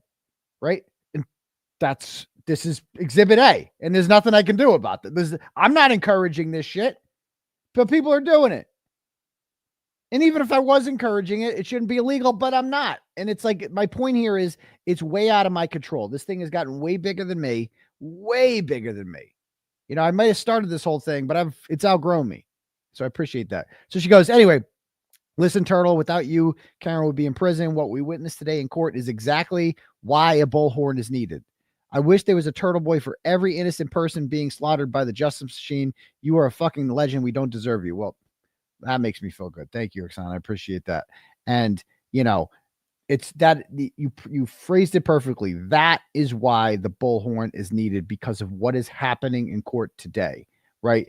There is nothing they won't, no fucking, even the fact that Hank Brennan's on this to begin with, there is nothing they won't do to try to lynch this woman, period. And honestly, if I had never written about this, I think this would have quietly gone to trial and Karen Reed would have been acquitted. I think the fact that I have put so much of a light on this has made the Commonwealth hate Karen Reed for associating herself with me and made them want to. I don't think they cared about a conviction before, because they were like, whatever, who cares? No one's paying attention anyway. If she gets an acquittal, they'll probably sleep better at night. But now it's like they have to prove to the world that they're not corrupt. And how do they do that? By convicting her. That's it. Anyway, next up, Listen Turtle sends $5 and goes, you make me laugh, and I love both you and Sue O'Connell. You're both national treasures. Well, thank you very much. Kate sends $10, goes, Turtle Boy, you are the only reason why so many people are invested. There are people talking about this case all around the world. You let the truth be known. That was your calling, and you had more influence than major news networks. You fought big news and won. You have no control over the outcome. People voted for the dig back prosecuting Karen. You made Karen your bitch. Thank you very much. I appreciate that, Kate. Tina's Teabag sends $10, goes, Minnie the dog hates Jen's big tooth. Well, thank you, Tina's Teabags. Glamma Sue sends $25 and goes, we are bottle wine bitches because we are older and don't drink that box wine crap. Nice. I know it's hard, but ignore the assholes. If they know it gets to you, they'll do it more. You are blazing trails for thousands. I mean, I'm a fighter, Glamma Sue, so they'll never stop me, but, you know, it's taxing. I'm not going to lie. It's very taxing. Okay. The Turtle sends $10, goes, a frustrated turtle tonight. Hey, man, we don't give a shit about what stupid people hiding behind a keyboard think. We know the truth. Keep your head up, Unc. I hope Alessi disembowels Welcher tomorrow. Always going to. Please play the clip from Goodfellas of Henry Youngman if you have time. I'll try to do that later. Thank you, sir. Britt sends $10, goes, hey, Turtle, just give him McDonough. I wish it was that simple. I'd fucking give that guy up in a heartbeat at this point. I've been covering for him too long. Too long. McDonough's the mastermind of it all. Don't let a one-sided get you down. Well, thank you, Britt. Kathy sends $50, goes, Aperture keeps changing their website with regard to not an expert stamped across both Manshannon and Welcher's resumes. What a beating they're taking on this, and you should have all your charges dropped. Free Karen Reed and free Turtle Boy. Thank you, Kathy.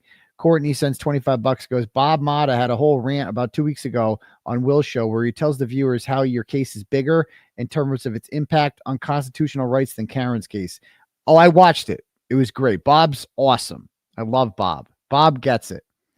I encourage others to check out his coverage and comments on your charges. For what it's worth, we love you and your supporters show up for you.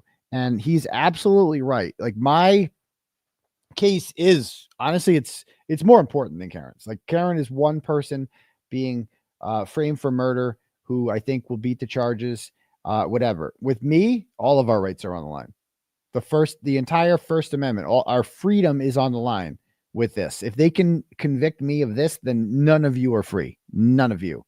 They're probably not going to come after you because you don't have a YouTube show with X amount of followers, but because that's ultimately why they're coming after me, is because of my influence and the size of my audience. But,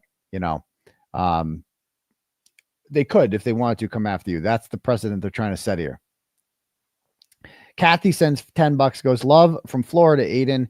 Stay in today. Ask Jesus to relieve your worry. Know you are loved, and this is your purpose. He will not leave. Stay faithful. Yes. Last time I mentioned Jesus in a rant, I ended up almost having my bail revoked. So, but I just won't mention revenge and Jesus in the same sentence. Tara sends $10, goes, hey, Doc, as a proud menopausal married woman to an ADHD, keep your chin up. ADHDers have unique strengths and gifts as evident by you. What you've done is amazing. Keep going. You've got this. We've got your back. Well, thank you very much, Tara. Let me read some love my menopausal women.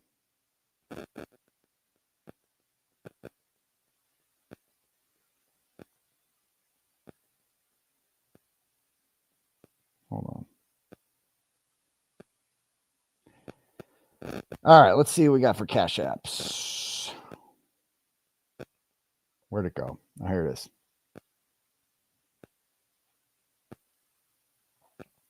Okay.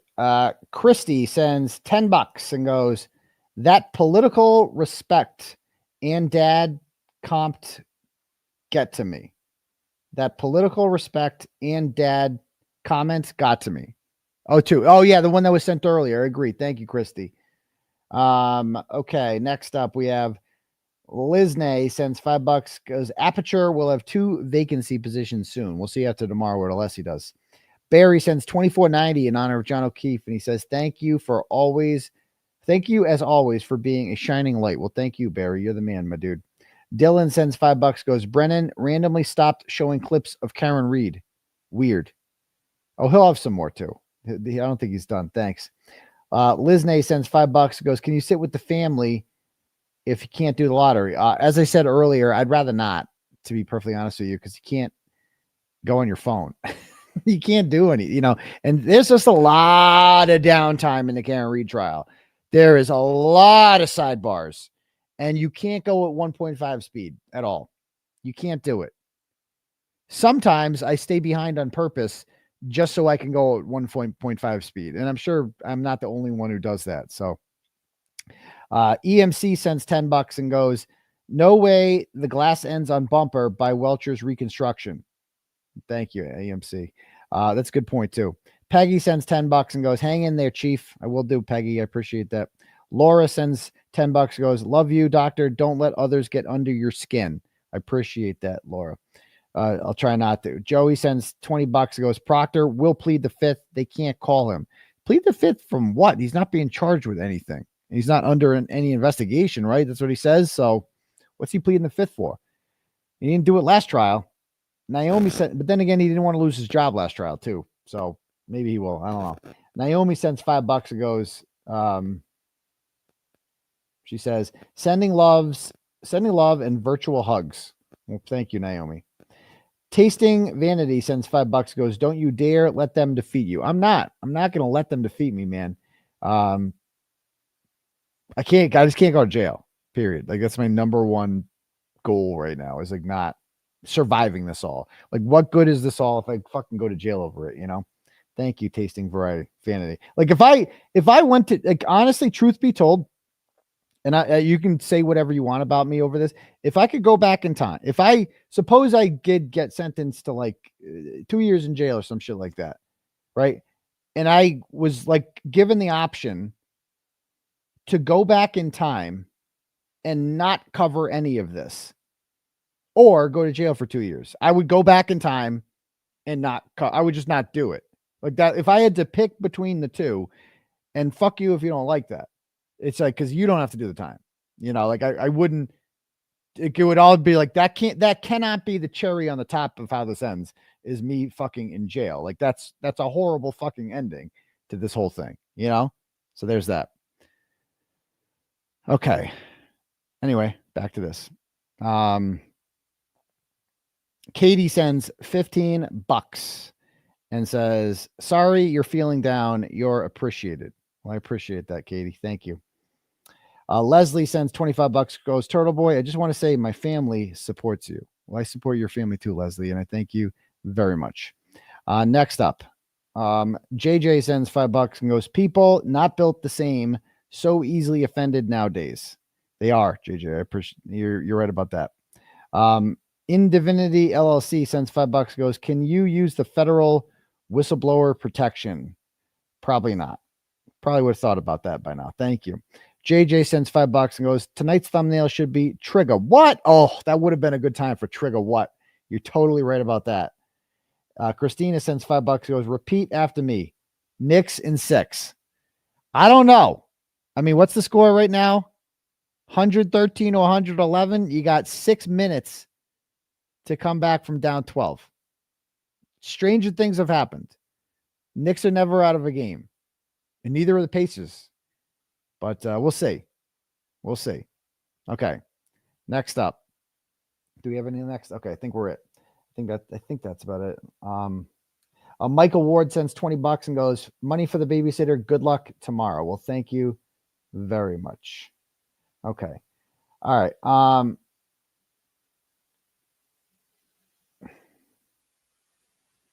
There we go.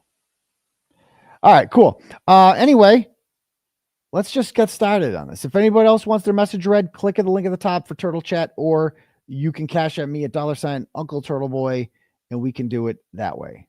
All right. So let's where'd my thing go? Okay.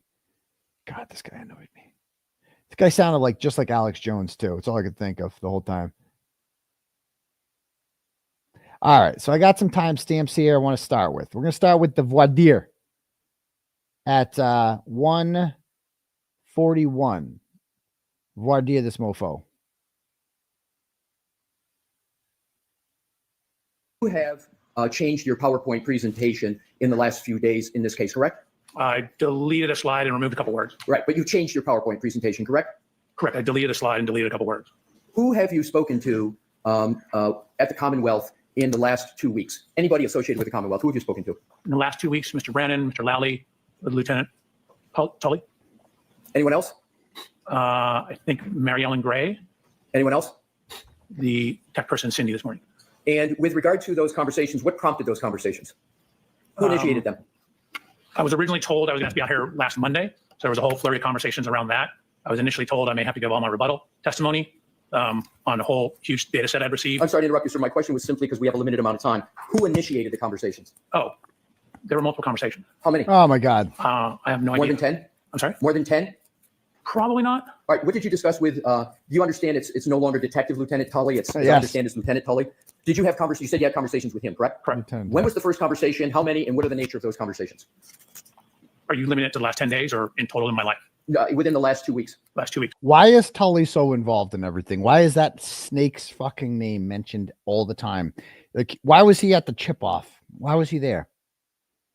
Why was he there getting a chip? Why is he flying across the country to interview Natalie? Like, why is this guy everywhere he shouldn't be? Like, why? He is like Brian.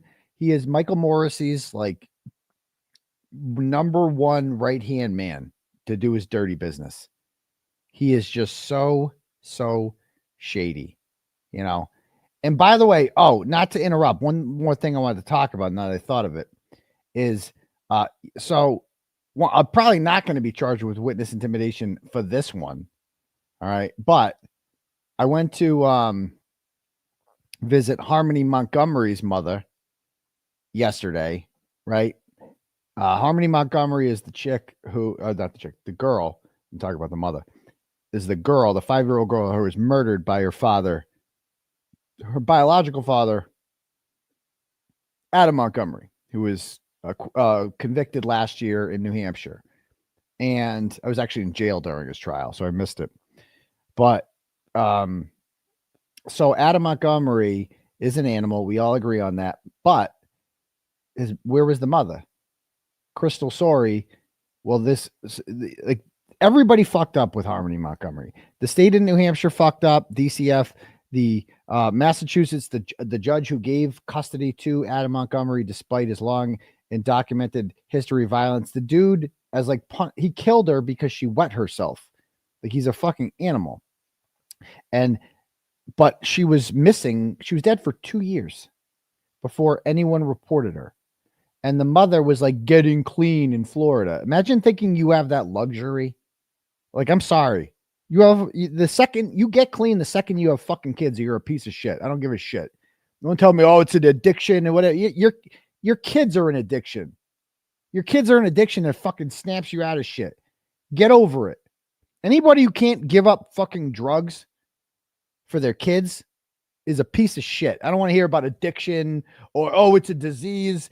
Fucking get over it. Snap the fuck out of it and take care of your goddamn fucking kids. Because nothing pisses me off worse than deadbeat parents and child abusers. That's why I have no fucking tolerance for the crusty panties of the world, because she abused her fucking kids and lost them. And people who lose their kids like that to the state, right? And then their kids grow up to be fucking pieces of shit, like, I don't know, Kane Jefferson, people like that, right? They are the fucking biggest dregs on society ever. Just worthless pieces of shit that choose drugs and junkie dick over their own fucking kids. It just, nothing will ever anger me more than that, is people who choose drugs over their kids and then say, oh, it's an addiction.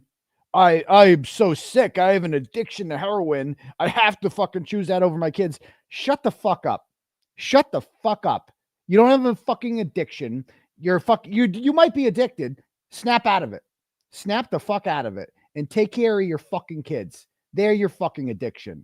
I'm so sick of here. Nothing pisses me off more than that shit. So when I hear this woman is out, oh, is getting clean. Wouldn't that be nice to have that fucking luxury? To just leave your kids for 2 years and go get clean.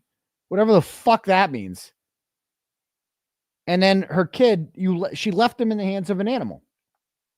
Did nothing to fucking look into it. Nothing. Well, this poor, beautiful, innocent little girl was murdered by a fucking monster, right? And then after, she goes on the media and she's like the victim. Oh, it's demanding DCF be held accountable, all this shit. Fuck that. I hate when people blame DCF's a dysfunctional shit fucking fest. Don't get me wrong. But these people who blame DCF for this shit, it's like, that's your fucking kid. You shouldn't even need DCF in your life. If you need DCF in your life, you failed. Why the fuck is DCF involved? And yeah, oh, DCF didn't put her in a good foster home. Why the fuck she need to be in a foster home? Period. Oh, these shitbags. Fucking hate this shit. Fake victim. There's another one. They're all like this. They're all shitbags. Anyway, back to this. So I went to her. So it turns out she lives in Fitchburg. So I went to her apartment. So she just won $2.5 million. Okay. She got a lawyer who's working on contingency, I'm sure, and just sees dollar signs. I don't blame him for this. He sees dollar signs with DCYF in New Hampshire, sues the state, and knows that they're going to settle. He knows they're going to settle. There's a dead kid. And so they agree to pay $2.5 million, but they don't have to admit any wrongdoing. They're just paying them to go away. It's a settlement.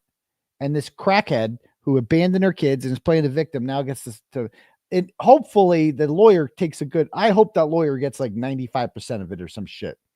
But anyway, she lives in Fitchburg. And last month I wrote about her because she made all this money off of,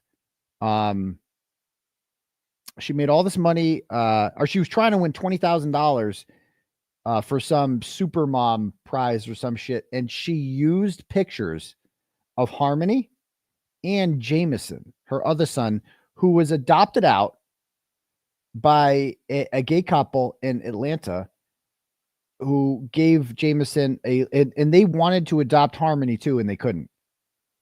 And thank God they did that. I think it's a great thing. And Jameson now lives with them and has a nice life, and he's going to grow up like Krusty's two other kids and have a nice fucking life, you know, and it's a great thing. But she still thinks she still uses Jameson in the pictures to try to win this money. She actually took a picture of Jameson and one of the adopted fathers, and Blair, I think his name is Blair Miller. He's a reporter in Atlanta, and cropped him out of it and just put Jameson on there. Like, it's fucking disgusting. Absolutely disgusting. And so I went and just asked for some questions, and this is what happened.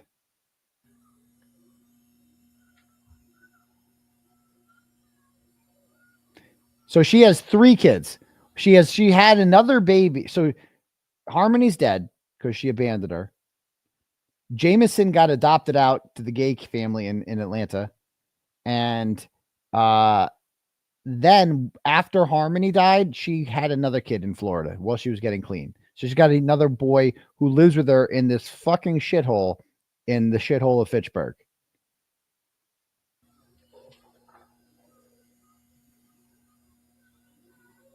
Knicks are within 6, huh? Oof. It's Aidan Kearney. Who? Aidan Kearney.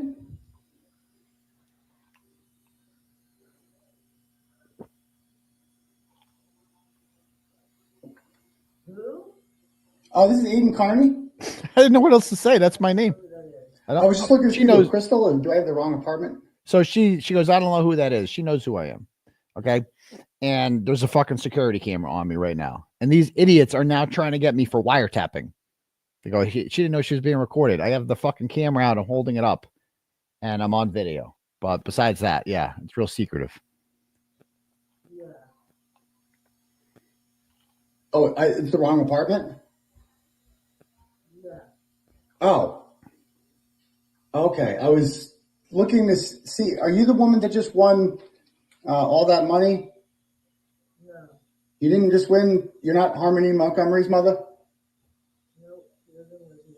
You sound like her. Oh, she's dead, but I was just wondering, you said that you were going to sue her adoptive parents. Is that true? I'm a reporter. Just wanted to ask you questions. If you don't want to talk, that's fine.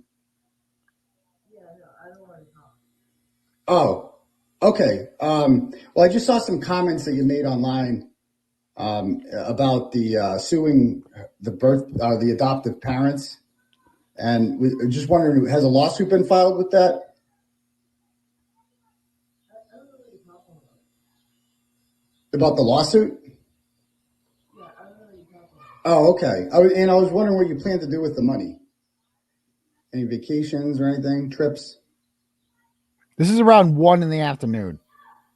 It smelled like weed. I was also wondering why you didn't look for Harmony before for 2 years. Hello? Okay. Have a nice day. And I smell marijuana in there as well. Yeah, then she called the police.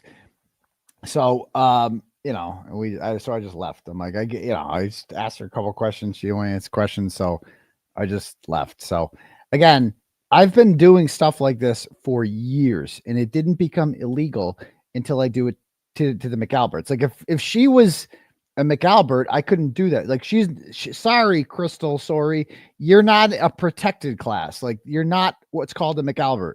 You can do this I can do this to anyone else except the McAlberts. You cannot do this to the McAlberts. You are not allowed to ask them questions because it's harassment. That's it. That's it. And honestly, people should be going up to Crystal Sorey and asking her questions like this because she's garbage. Like she's a horrible person. And this was her response. This was her response. Check this out. Hashtag Turtle Boy's a bitch. So she does know who I am. You will be arrested. Play with your man, mama, not me. Hashtag harassing single mother. The wrong Memorial Day. Oh my God. Okay. You will be dealt with by the police. And then I will be taking you to court. Because I don't fucking play about where my son lays his head and whether he's safe or not. Showing up to my house questioning me like you have some fucking authority. Get the fuck out of here. You know what that means? I'm gonna have to get me registered because I ain't fucking playing. 2014. No, Okay. that if you So she's gonna have to get registered to get a gun though. So there's that. Okay, we're ahead son leaves because she really cares about this son. This is the son she's gonna hold on to.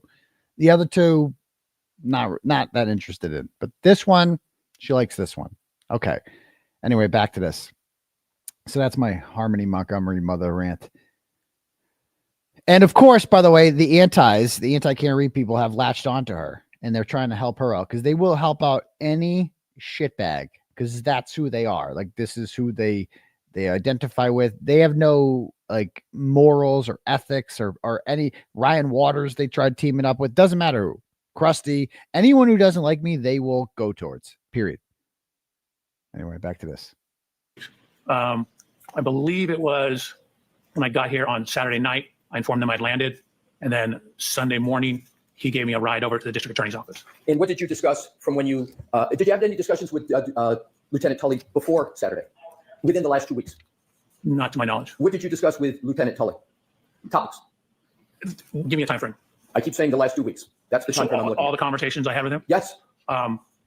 Can you have somebody pick me up at the hotel? I'm talking substantive, sir, about your outline, your PowerPoint presentation. Topics of what discussions about the topics in your PowerPoint presentation? I had no discussions with him about the topics in my PowerPoint presentation. Who did you have discussions with from the Commonwealth about the topics in your PowerPoint presentation? Mr. Brandon and Mr. Lally. Describe those conversations and how many you had, including the first one that you had. Well, I originally submitted my presentation with my original report way back, I believe, in January. Right. I'm asking for conversations within the last 2 weeks. Okay, question wasn't clear. Then on Sunday, we just went through top to bottom through my presentation. Mr. Brandon wanted to make sure he understood everything in it. And then I met with Mr. Brandon again on Sunday. We ran through it briefly again. And then that was largely it. Who suggested the changes to your presentation? Here we Mr. go. Brandon. Oh, here we Mr. go. Brandon suggested the changes that you make. He indicated some of the things, for example, the slide I deleted referenced testimony that I was not allowed to include on a slide.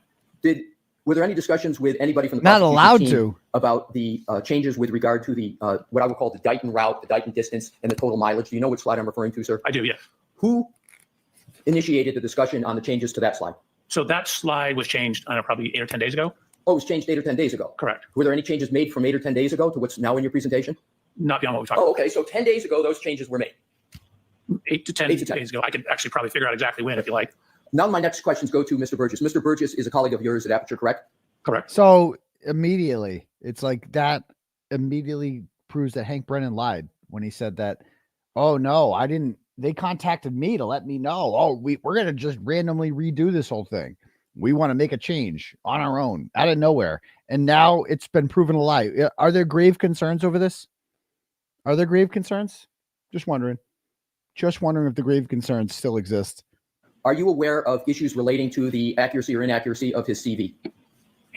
Unfortunately, I've been bombarded with emails that have referenced that. I've seen it. I have not read them. He's been bombarded with emails about Man Shannon. Bombarded. But he hasn't had a chance to look into what that is. Of course, he can't admit that because that would be a violation of the sequestration order. But you're telling me this guy doesn't know? Everyone's been talking about Man Shannon. You know? You've been bombarded with them, but you have, and you say unfortunately, but you have not read any of them? None? Maybe 1 or 2 lines. For example, they come in, they're looking like legitimate business emails. And then I pull it up as a business email. I'm like, okay, I'm not supposed to do this. Court said I can't look at this.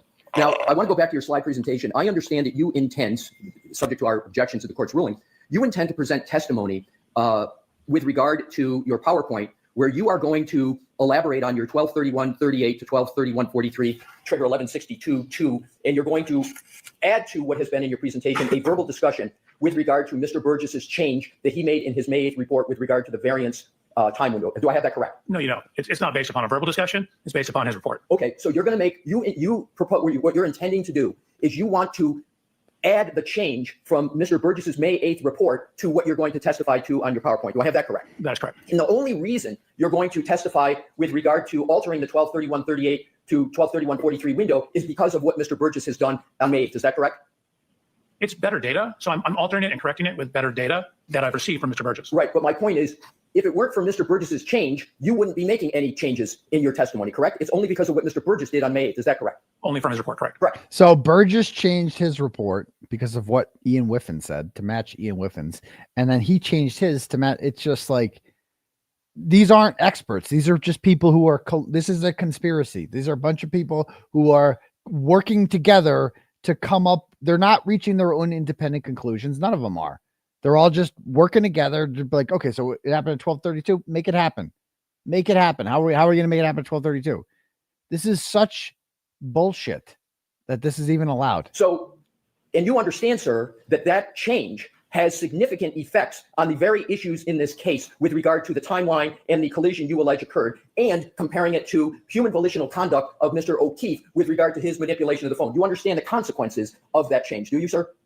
I do. I would disagree with your assertion that it's consequential. Again, my original data, which is in my PowerPoint, has not changed. That data is still there. The timing was extremely close within the error of the measurements, which Mr. Burgess ultimately showed in his subsequent report that was within the variance associated with those timing devices. I understand, but my point, sir, and I want to understand if I have it correct, is that is going to move the time that you assert the 1162.2 trigger occurred, correct? Correct.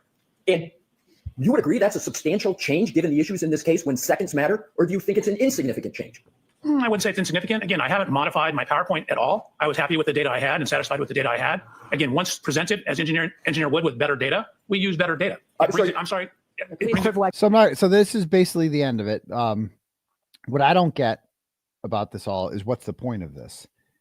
So we all watched the jury didn't see this. So I don't get what the point of this was. If he's allowed to speak no matter what, I don't get it. But they know more than I do about the procedures. I don't get why this is allowed. Anyway, so my next timestamp here I have in my note skis is the backing into the traverse. Let's go watch that.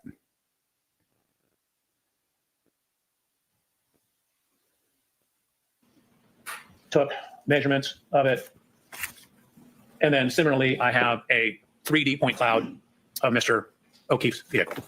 So part of the reason we're making these 3D point clouds, and we'll touch on this further, in addition to the scene, you can then basically put all these things back together in the computer. So instead of having to drive the cars to the scene, for example, or to Mr. O'Keefe's residence, you can take these computer models and additional data and put it back in the computer and reconstruct everything on the computer. So before we had the exact angle of impact. Look at this shit. Again, this is look at this shit. So we're looking at when Mr. Reed contacted Mr. O'Keefe's vehicle backing out of Mr. O'Keefe's garage at One Meadows. I lined them up just so they lined up the fucking, they actually did this. They lined up the Lexus with the Traverse and bumped them into each other to see if they're at the, is that the exact angle that Karen Reed came out at? It doesn't look like it is to me. It has, like, you understand that Karen Reed's taillight cracking on John's Traverse is kind of a fluke. Like, it's got to be just the perfect angle for that to happen. Like, you just got to hit it at a sharp angle, bump into it real quick. It's just going to crack. It's just bad luck. Okay. You just because you like, it has to be the exact same fucking angle. If it is not the literal exact angle, it is not scientific. Okay. This is not, we've all seen the video. This is not the angle. See what I'm saying? Like, this is not scientific. You can't just take it and be like, yeah, this is pretty close to what it was. And nope, didn't crack. It's like, no, you need to measure that shit. Oh, a joke. To generally show the approximate location. A couple things. You know, notice how, again, this lower portion of the Lexus bumper sticks out. Notice how the side of the Chevrolet slopes in as you get higher up. So this portion sticks out more than this portion. And this is where you would expect any contact damage to occur, assuming there was an impact. So again, looking at the measurements up the height of the vehicle, of course, as you indicated, Mr. Brandon, the taillight's gone. And then went to the scene. So same thing, you know, went to the scene, took, again, 297 photographs of the scene, had our people scan it to create a computer model of the scene. So, you know, literally, if you want to know the distance from this window to say some manhole cover on the road, we have the data to figure that out, down to a couple millimeters. In addition to going to the scene and doing the digital mapping, you mentioned other review of materials. Did you have an opportunity to review dash cam footage from Canton Police Department police vehicles to see the general location of where Mr. O'Keefe was when first responders were assisting him? Objection, Your Honor. So that's just a yes or no? Yes. Thank you. So the techstream download. So this is a screenshot from the techstream download. Keep in mind, this is kind of maintenance software.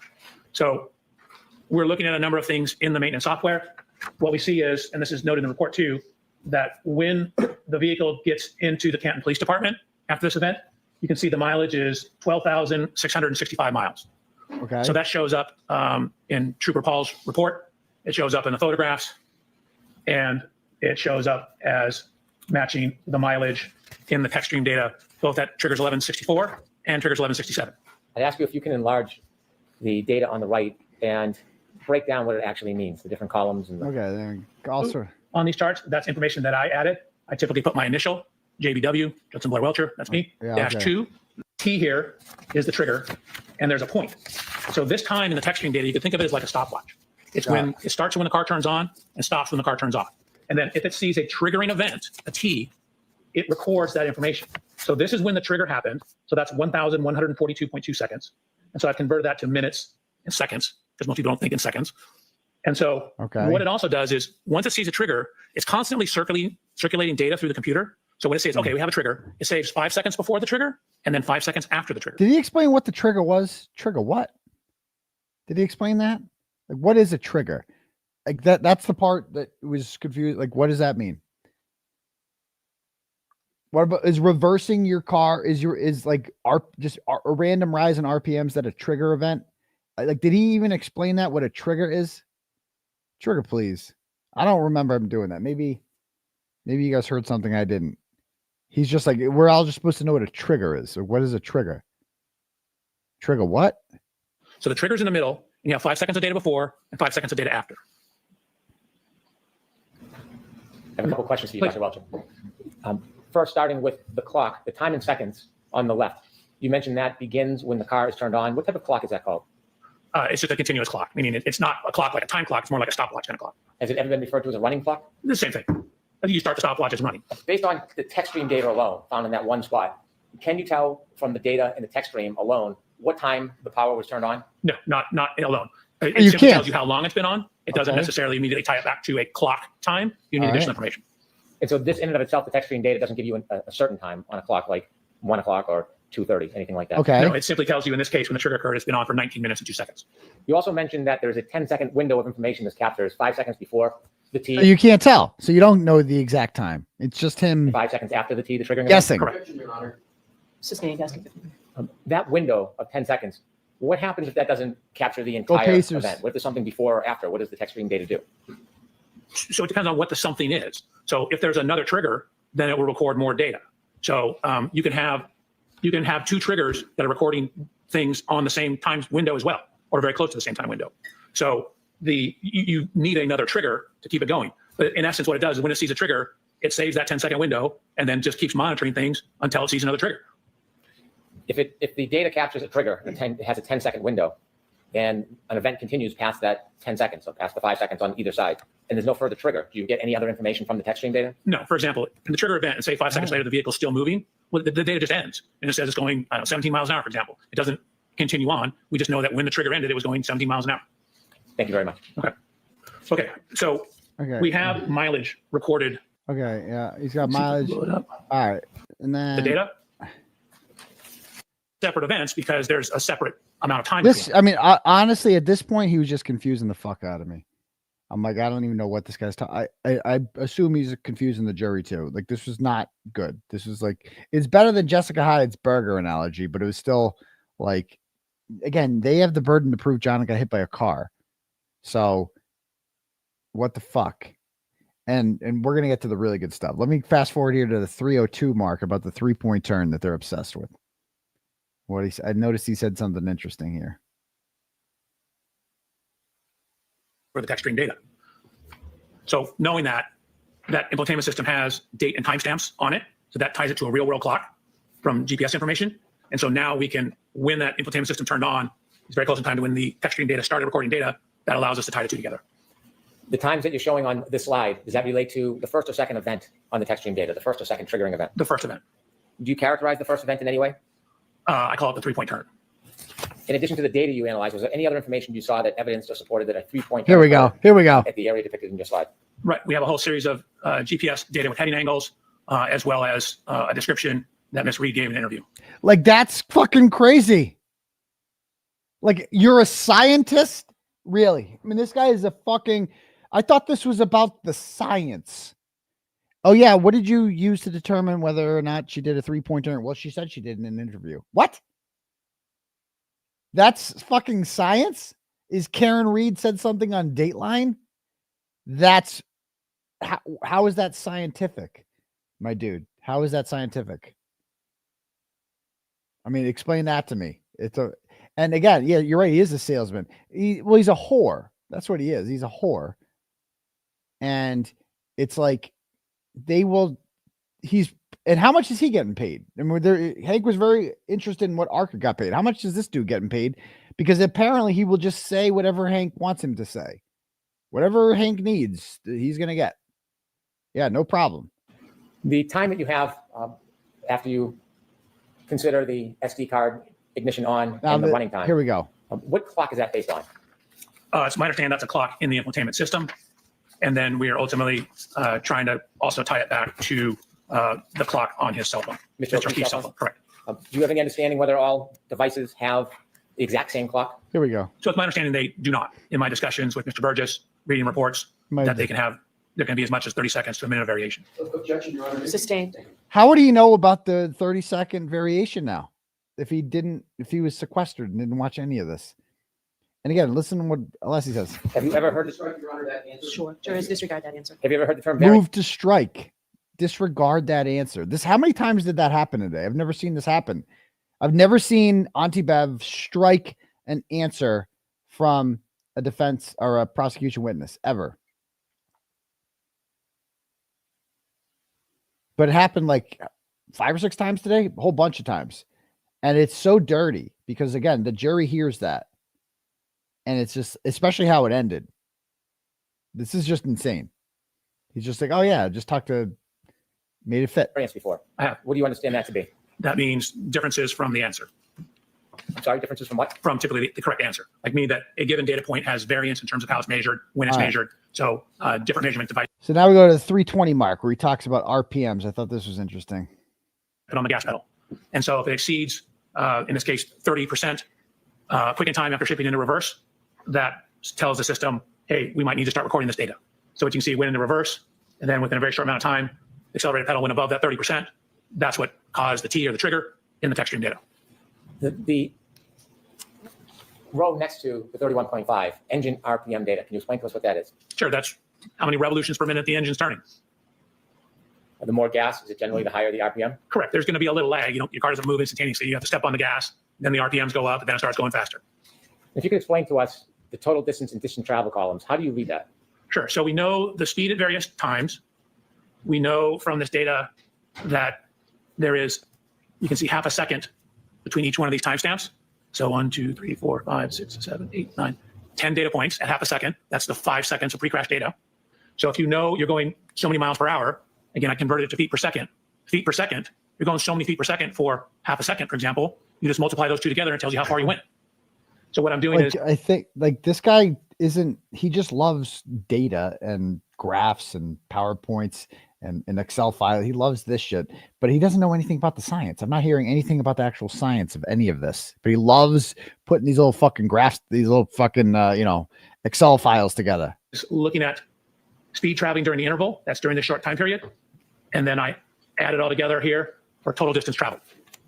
You mentioned that when the data is captured, it's limited to 10 seconds. When we look at the top row of JBW vehicle speed MPH, it's 9.94. Is that 9.94 miles per hour? It is. Can we tell whether it was going faster or slower before this data? We generally cannot. We might have some. He said something about the RPMs. That's why I circled this. Hold on. The row next to the 31.5, engine RPM data. Can that you one. us what that is? Sure, that's how many revolutions per minute the engine's turning. Revolutions per minute, right? The more gas, is it generally the higher the RPM? Correct. There's going to be a little lag. Your car doesn't move instantaneously. You have to step on the gas, then the RPMs go up, then it starts going faster. See, to me, that opens up Dighton. It's like, how do you know that's not from Dighton then? That would make the most sense to me. You're talking about revolutions per minute. So if your car got stuck in the snow, your RPMs fucking shoot up on your car because you got to gas it, right? We've all done that before. You fucking see the RPMs shoot up. You usually want to keep your RPMs around 2, right? It's like, but then to get out, you might get up to 5 or 6. Vroom, vroom, That's what it would do. RPMs don't mean speed necessarily. It just means your engine's fucking going. Like, so this could easily be the event that we saw happen on video in Dighton. If you could explain to us the total distance and distance travel columns, how do you read that? Sure. So we know the speed at various times. We know from this data. Nice. And I'm going to go to 3:52 here. I have a timestamp. The 12:23:58 number, what's the significance of that? So that is Mr. Keefe's cell phone data at point 154. Again, from the original data we had just at 154 and 155, not the in-between points. So, and at the bottom in parentheses, explain to us what that means. Sure. If you look at where the text stream math works out to be, 12:23:38.8, and compare that to 12:23:58, the difference between those two is 19.2 seconds. The difference between which clocks? Between what the text stream infotainment system would show compared to what point 154 on Mr. O'Keefe's cell phone is. And based on new data, do you now have information about what the variance, the difference is between the clock on the Lexus infotainment and the clock on Mr. O'Keefe's cell phone? Yes. And what is that? Your Honor. Going to allow that? You need to advance the text stream clock 21 to 29 seconds. You need to advance. Again, this is the more bullshit. This is the Man Shannon bullshit. Man Shannon, his clock, his fucking thing didn't allow, it was 30 seconds behind Ian Whiffins. So obviously if John O'Keefe was hit by a car, he's not going to hang out for 30 seconds, check his phone, read some messages and then throw it on. Now I'm going to die now. That's retarded. You're not going to convict Karen Reed if you do that. So you got to line them. And so they're like, well, we'll just say it. Well, there's a variance. We'll just add 21 to 29 seconds. And then Man Shannon says it. And then this guy fucking bases his shit off of Man Shannon's. And then here we are. This is just insane that this is allowed. 29 seconds for why? Why do you need to do that? Because how does this guy sleep at night knowing this shit? That like you're trying to put a woman in jail over this shit? Shame on you, sir. I mean, you could burn in hell. Like you are a fucking piece of shit for doing something like this. Who does this? As the cell phone is ahead 21 to 29 seconds. After you advance the text stream ahead 21 to 29 seconds, can you then compare the information, the time that's coming from the infotainment system Lexus to Mr. O'Keefe's cell phone from his iPhone? Correct. That's what you need to have an apples to apples comparison. You need to get them on the same time clock. All right. So then I have this part here. Okay. Frequently. Now after lunch, here we go. Sorry. There frequently is a delay from when you step on the accelerator pedal to when that translates to increased RPM of the engine. It takes a little time to build it up or take it down. Okay, thank you. You're welcome. All right. I love this. Watch So this. similar to what we did on the first one, Here we basically go. What we did is we Here took we all go. the text stream data that we had, which includes the shifting, the forward, the reverse, and the steering. Again, there was a tiny bit of leftward steer, and put that into a simulation program where we're simulating what the Lexus will do. So we take into account the mechanical characteristics, the steering response to the Lexus. Okay. So this is to show what it Here we represents go. on the left-hand side. Here we go. So each one of these little hash marks, different color, represents 10 feet. Okay, 10 The feet. red lines show the extent of motion. Remember what I said, initially pulled forward, then backed up past its initial spot, and then went backwards further distance. So what this shows is where we simulated this in a program called HVE. So that's the vehicle, the Lexus pulling forward. Okay, so this is what they're saying happened. The dastardly Karen Reed was in one position. Supposedly John gets out right here, right? So she drops him off. He gets out, right? I think that's what they're saying. I think that's what this PowerPoint shows. And then he pulls forward. She pulls forward. Okay. Nobody, of course, saw this. John's just standing there. Just think about this. So they want us to believe that she has just reamed his ass out over Bella's mom and all sorts of whatever things they're mad at and the plumber, and it's all coming out now. And so she gets out, she drops him off on the corner, and he just stands there. And then she pulls forward like a fucking slingshot as if to gain more momentum. And then this happens. Boom. And then it accelerated in reverse, past its initial starting position, and came to rest right there. Doctor, we see it. So it came to rest right there. So these are each 15 feet, he said, right? So this is 15, 30, 45. Wait, did he say 10 feet? How much is each color? Hold on. I want to get it. In response to the Lexus. So this is to show what it represents on the left. And the Hold steering, on. again, there was a tiny bit of leftward steer, and put that into a simulation program where we're simulating what the Lexus will do. So we take into account the mechanical characteristics, the steering response to the Lexus. So this is to show 10 what it feet, represents on the left-hand side. So each one of these little hash marks, a different color, represents 10 feet. The red lines show the extent of motion. Remember what I said, initially pulled forward, then backed up, past its initial spot, and then went backwards further distance. So what this shows is where we simulated this. Where did she drop him off? Can someone explain this to me? Where are they saying that she dropped him off? Like, this is what Judd is saying. So John got out of the car here or here? Did I miss something here? I'm assuming that they're saying that John got dropped off right here, correct? Let me just read the chat first to make sure I have this right. Are they saying that John got dropped off at the 0 mark? Is that what they're saying? I don't want to go any further until I get this right, because I don't know the answer to this question. And he doesn't, last I heard, he didn't say, unless I missed it. People are like, I think so. There, we'll get to that. Oh, the 10 mark. So we dropped him off at the 10 mark. That's even wilder. Okay. So I gotta get my tape measure out and do this. I gotta get to Canton again. Right. So, all right. So if she drops him off here and then she pulls up here in a program called HVE. Okay. So what, he just stands there. So let me get this straight. John O'Keefe gets dropped off at the 10 mark. And then Karen Reed pulls up and John stands there in the middle of a blizzard, just stands there on the corner. I think he's on. Where is the 10 mark? I don't know. We'll see. And then she pulls up to the 0 mark and stops. But that's not enough. She's like, I need more momentum. And then she moves up to that other red line. And then she cuts in advance. That doesn't make any sense. No, the 0 mark. That's what I thought. I think they're saying that she hit him at the 0, that she dropped him off at the 0 mark. Right? I think that's what they're saying. Yeah, it starts at the 0. She dropped him off at the 0. That's according to Judd. And then I think, again, he could possibly explain this, but I didn't hear this. So that's the vehicle, the Lexus pulling forward. Okay. Now this and then it accelerated in reverse, past its initial starting position, and came to rest right there. So it came to rest right there. So let's add up his 10s here.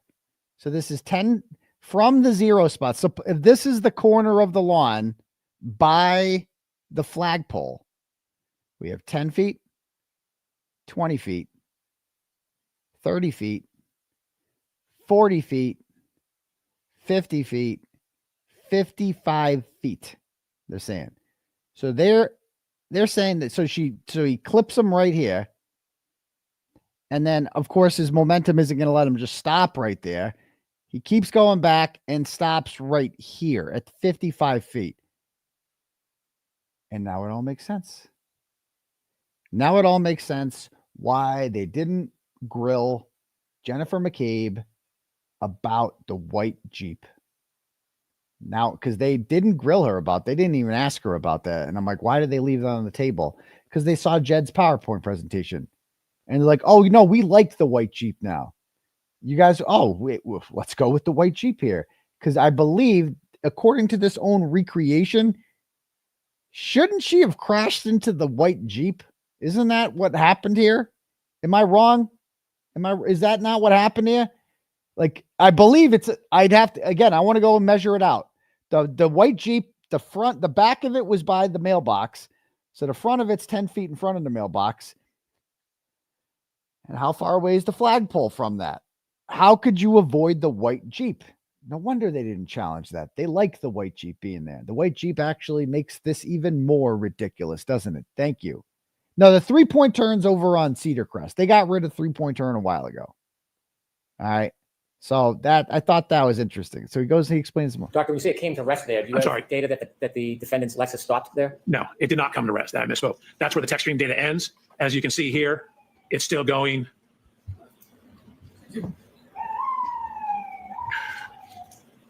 It's still going approximately 23 miles an hour when that ends. What? You'll have to zoom in on that so the jury can see what you're referring to. Yeah. Please. What is this? So again, as I mentioned, the text stream's taking a window of data. It doesn't take anything outside the window. You can see that when we account for the wheel slippage, that the vehicle at the time of the last data point, again, is at 74% throttle, 3,300 revolutions per minute, and is going backwards approximately 23.9 miles per hour. And you can see it's traveled a total distance backwards of 53 feet back from where it initially started. Or if you consider where it pulled forward 34 feet and then backed up 53 feet, add those two together from the point it pulled all the way forward. 87. So this is 10, 20, 30, 5 forward. And then it'll go 10, 20, 30, 40, 53 back. Okay, so this is 10, 20, 33 feet. So advance 33 feet.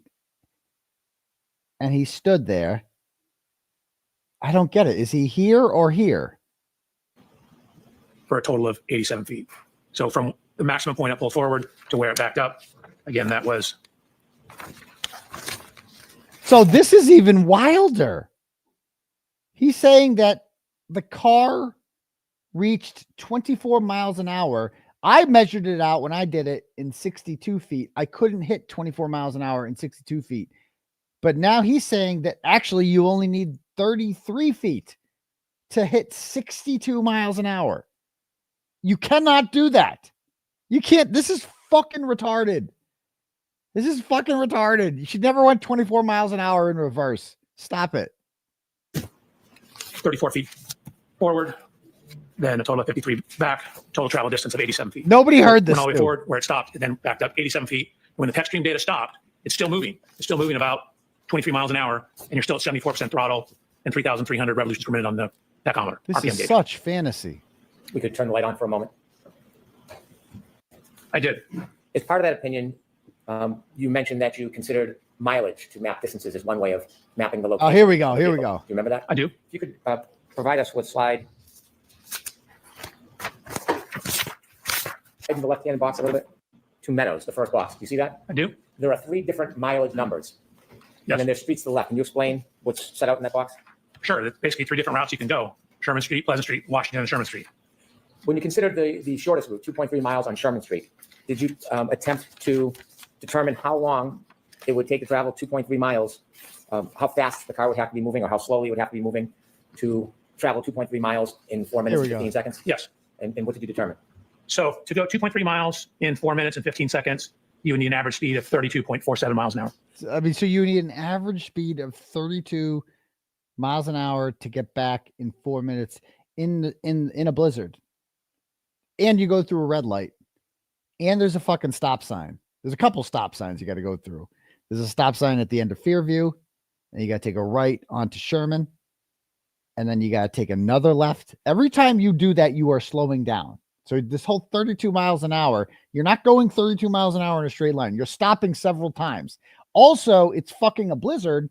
And this is a woman who doesn't know her way around Canton, who literally got lost on the way there, who, according to Trooper Garino, was going 15 to 20 miles an hour when she was on Cedar Crest and on Oakdale, that gigantic hill, right? I mean, this is madness. And it's so like this idea that she could get back there is fucking insane. It's absolutely laughable. Laughable. This could never happen, especially in the goddamn snow. What if you took the longest route, 2.8 miles, and you considered 2.8 miles in 4 minutes and 15 seconds? Did you make a determination? I did. Did you share that with the jury? It's 39.5 miles per hour. And that's another good point. Think about this. That intersection between Washington Street and Sherman Street, everybody knows that when you get to an intersection like that, the busier street is going to be green for longer. It's a pain in the ass, right? If you're on the less busy street, odds are you're going to get a red. Like this is like one major intersection in Holden, right? It's at the corner of Route 122 and Route 31. And Route 122 is the much busier fucking road. And so if I'm coming down Route 31, I know I'm going to get, like, the odds of me getting a red light when I come to that intersection on Route 31 are like 90%. It's like, if I ever go there and I hit a green, I'm like, what the fuck? It must be my lucky day. You know, that's the way I'm sure Sherman and Washington are, is I'm sure Washington is green 90% of the time. So they want us to believe that, I mean, Karen Reed, she's fucking incredibly lucky, isn't she? Isn't she? On her NASCAR drive home, she just hits every fucking green light. And luckily the library just didn't, the library that she went through, remember, if she went through that intersection, the library footage from that time didn't disappear. She's not on there. So she couldn't have gone through that intersection at that time. But I mean, they're all just making this shit up as they go along anyway. Is that what the average speed of the Lexus would need to be? I can't wait for us. While drunk too, right? Now, turning to your study of these tech stream events, do you have an opinion, to a reasonable degree of engineering certainty, here we go, how many triggering events occurred? How many triggering events occurred in that ignition cycle 1162? Objection, Your Honor. I'm going to allow that. In 1162, the tech stream reported 2 triggering events. And do you have an opinion as to the type of triggering event, the type of movement of the defendant's Lexus in those 2 triggering events? I do.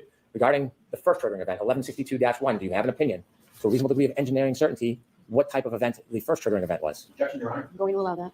The actual trigger was excessive rearward acceleration. The event was during the course of a 3-point turn. And do you have an opinion, to a reasonable degree of engineering certainty, the time between triggering event 1 and triggering event 2 in that cycle? No.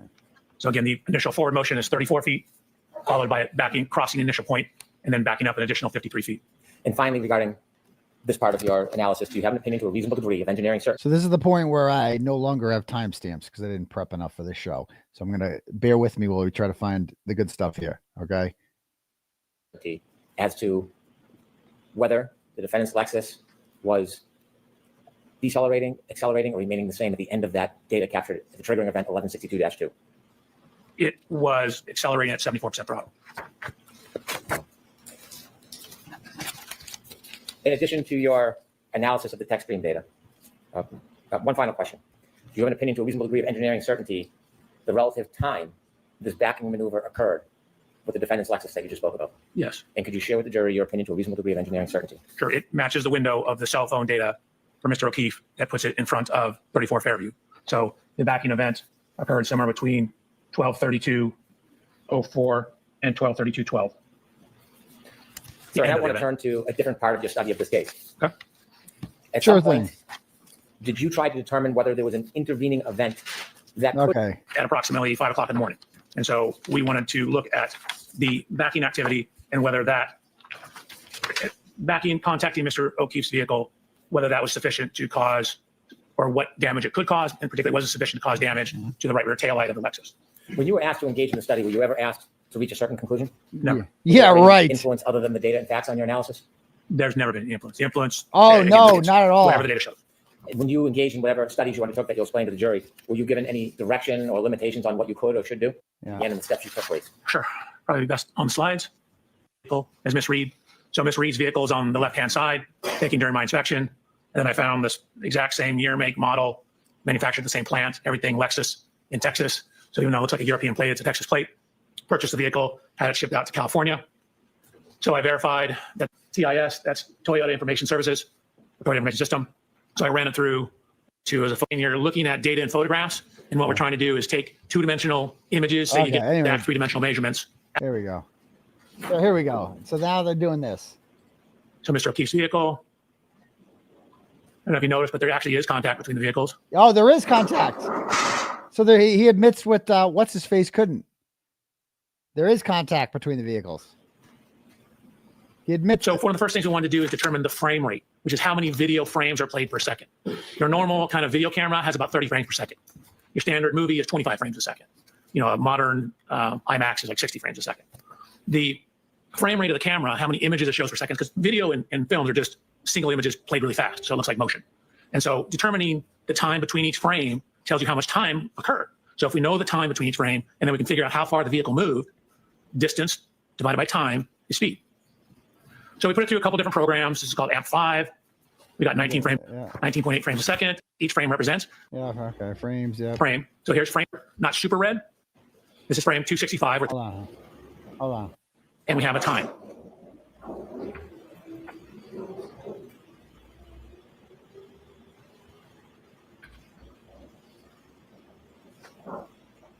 So we have some information now on the time between each.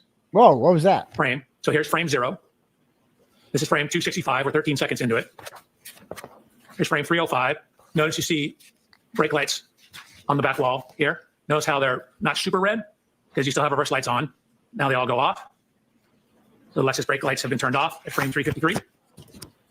356. As the brake lights begin to come on. 357, they're back on. Lexus comes to a complete stop at frame 369. 384, the reverse lights turn off. So now look how red this is because we no longer have the white reverse lights in it. And you can see the Lexus starts to drive forward. So frame 825, this is after the Lexus has left the scene. But notice the tracks in the snow. Oh, look at the V-shaped tire tracks that Matt McCabe saw, which didn't exist at 12:30. Okay. Have very definitive locations for the wheels of the Lexus. We lay over a grid. The fuck is on the this? various frames. I don't even know what this is. So we then took the images and did what's called clarification, which is where you overlay images from multiple versions or multiple views of the same vehicle, and it helps sharpen the image, but it slightly dulls the color. So you get a little cleaner, crisper image. So here's Mr. O'Keefe's vehicle before clarification, after clarification. Okay. So what we will actually show is where the snow was displaced in these two spots, the spots right across from here and right across from here. You could focus your attention on those. Slide 77. What? So slide 78. To bring us all together, we went out to Mr. O'Keefe's residence and took a scan, a laser scan. So you see the laser scanner over here. Laser scanner is right here. Fence hasn't changed position. The camera's changed slight position. We can account for that. So here's the subject video. We have the correct resolution. There's a new camera. It's going slightly faster frame rate. What the fuck does any of this from mean? The laser scan, we locate these various points. This guy just thinks he's so cool talking about his laser scans and his chart. What the fuck does any of this mean?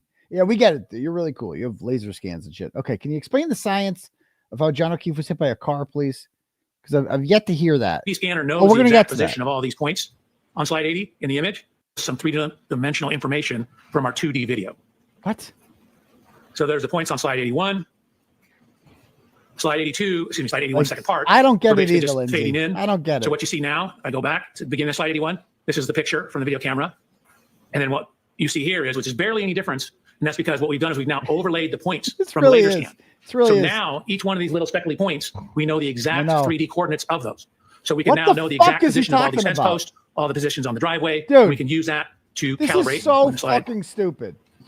This guy just 82. loves So using that the sound information, of his own voice. it's called solving for the camera. We verify that we have appropriate residuals, meaning we don't have too much error. Slide 83. Okay, we got it. Subject video. End of the scene, 84. What the video fuck? data. Okay. Stupid. So what I'm doing here is What? toggling between. What are you This doing? is the video of the car. Okay. Remember I told you I went out and I inspected Mr. O'Keefe's vehicle and did a laser yeah. scan of it? Yeah, you're really So we're now yeah. taking that laser scan of the video, or excuse me, of the video scan. We know all the dimensions in the scene of this. How much did this fucking cost the taxpayers? This does not look cheap. All these, there's nothing cheap about the words laser scan. Like, God knows how much this fucking asshole and his company got paid. We got to figure that out. How much our Aperture has been paid for this shit. This fucking bootleg company, Aperture. We have the tire tracks. We can create and take data points along the tire tracks. Create a map of those. So green is the right rear. Again, the vehicle's backing out towards the bottom of the screen. Lexus has come to a complete stop. Lexus laser scans on top of the image of the Lexus. Okay. So, and we've overlaid the laser scan of the scene. If you overlay the computer model, find how the tire positions line up with where the end of the snow was. What? So from that information, we can get the angle of the vehicle. We can get the degree of overlap, the impact configuration. And it's hard to see because of the angles and because these vehicles are not at right angles to each other. The exact contact. That does Now, I not mentioned look we're on slide 94 anything now. like the fucking That contact I saw. on the rear. So we took a whole bunch of data points within. Wait a minute. They're saying this is the same angle. So this is that's the same fucking thing. How do they know? I find that hard to believe. That does not look that way to me. Chevrolet. You see it's about 25 and a half inches above ground, 32 and a half inches above ground. And yeah, he says he bought a Lexus. He bought a $70,000 vehicle. He didn't. You did. The taxpayers did. And like we said on Howie Carr today, it's like, do we all get a spin? Do we get to drive it? Do I get to drive this one since I paid for it? Or I think the fairest way to do it is just do a randomizer. And then one person gets to win a free Lexus. Of course, it would be John DePietro. So maybe we shouldn't do that. I don't know. Knowing the Commonwealth. Here's Mr. O'Keefe's vehicle. So these marks are kind of, this is the Chevy Traverse words. He just stood there. Yeah. Are approximately right here. Again, I had the opportunity to inspect Mr. O'Keefe's vehicle. There's no damage where these marks are. So sure, it knocked the snow off, but it wasn't sufficient to cause damage to his vehicle. There wouldn't need to be fucking damage. Somebody gets the better of it and somebody gets the worst. It's a fucking cracked taillight. There's no real damage to Karen's car either, besides the taillight. Map that data onto Miss Reed's vehicle to look at where that height is. So you can see the only contact marks are down at the bumper level. I mentioned how that bumper sticks out. This is exactly where you'd expect it. So the only evidence of contact is nowhere near the upper taillight. I emphasize the word upper taillight because it is right in line with the lower taillight. But yet the lower taillight also was not broken. So again, 25 and a half, that's 24 right here. Judd. 25 and a half, that's 24 right here, 25, 25 and a half. That's right where that scuff mark was. It's also right at, again, the level at the top of that light. This light is not broken. I've looked at the front of it. I've looked at the back of it. I've looked all around it. It's not broken, and it sticks out further than the light above it. So using those positions, matching the overlay of the vehicles, we can get the speeds from that. We know where the Lexus is. We know how much time it is between each frame. So we know how far it moved. And so what we know is that when it first came to a stop, right before that, it was going about 0.7 miles per hour. So realistically, somewhere between a half to 1 mile an hour, just to account for some variations.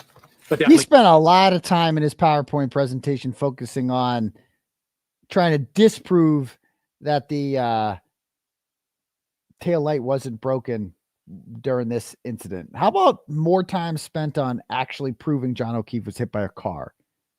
How about that? Going 1 mile an hour or less at impact. Damage to Mr. O'Keefe's Traverse in that area is slight 85. Dr. For anything in particular? Shard to about 2 to 3 millimeters. The defendant's Lexus rear right taillight. Did you consider speed as part of that analysis? I did. I considered speed, and then again, knowing we have the positions of the vehicle, we looked at the degree of overlap, and there's only about 2 to 3 millimeters of overlap between the vehicles, which is insufficient to cause the tail light that's recessed in from the edge on the right rear of the Lexus to contact the rear of the Chevrolet.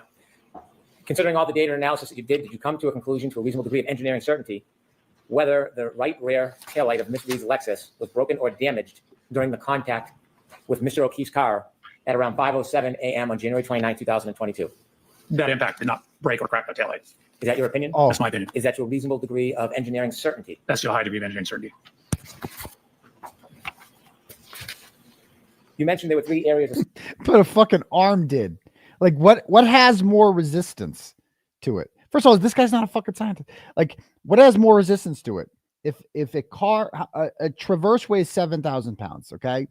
So if your car backs into it, if it hits at the right angle, 7,000 pounds of force is pushing back on you. Solid mass is just pushing back on you, all of it. If you fucking hit an arm, it's on a fucking hinge. It's literally just, how much does an arm weigh? What did they say? Arca did. This was like 10 pounds or some shit. Yeah, that's it. That's it. And it's not even your whole body is pushing back on you. It's just your arm. So what has more force to it? Again, this guy doesn't know shit about science. Study, and we've been through 2. Correct. Could you tell us what you focused on your 3rd area of study regarding this case? So the 3rd area of study, I'm now focusing in on the injuries, the at-scene physical evidence, taillight fragments. Here we go. Glass, this is where it gets good. This is where it gets good. Okay. And when specifically, anatomy, your arm is defined from your shoulder to your elbow, and then from your elbow to your wrist is your forearm, and then this is your hand. So technically, when you say arm, it really means from elbow to wrist is forearm. Actually, 6 feet, half an inch tall. What you see in the upper right is the coroner's examination report for Mr. O'Keefe. He's 73 inches tall. That's 6 feet, 1 inch tall. At this time, I was 220 pounds. Mr. O'Keefe, at the time of this incident, was 216 pounds. So I took measurements of myself. I'm actually wearing the same make and size shoes. Like, this guy really made himself a part of this. He went out. I mean, this is so fucking insulting. Like, this is really fucked up. Talk about the dude's insensitive. This dude cosplayed as John O'Keefe. As him, like, he inserted himself into this. He put on the same shirt John had on, the same jeans, the same shoes, the hoodie, and the hat. He really fucking did this. I mean, I can't get over how disrespectful this is. It's just madness. And why not just use a dummy? You actually spent 70 grand on a fucking car and you didn't recreate it. Like Karen said on the way out of court today, you didn't recreate it. You didn't recreate I mean, if you're spending all this money, money's no option, clearly. Why not just fucking recreate it? You literally bought a fucking car just to destroy it. Why the fuck not?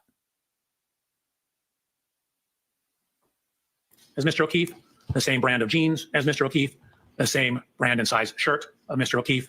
You see the Lexus in the background. We have matched the height to the Lexus. What I'm showing here is both. Hold on.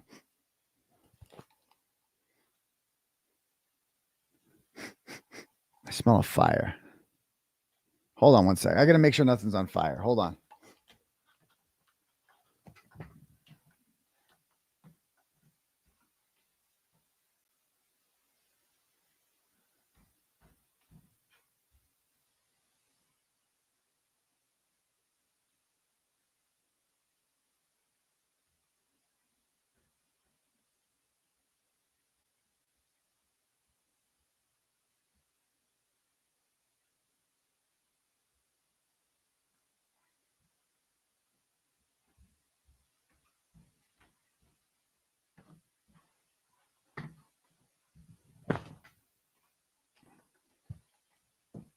We're good.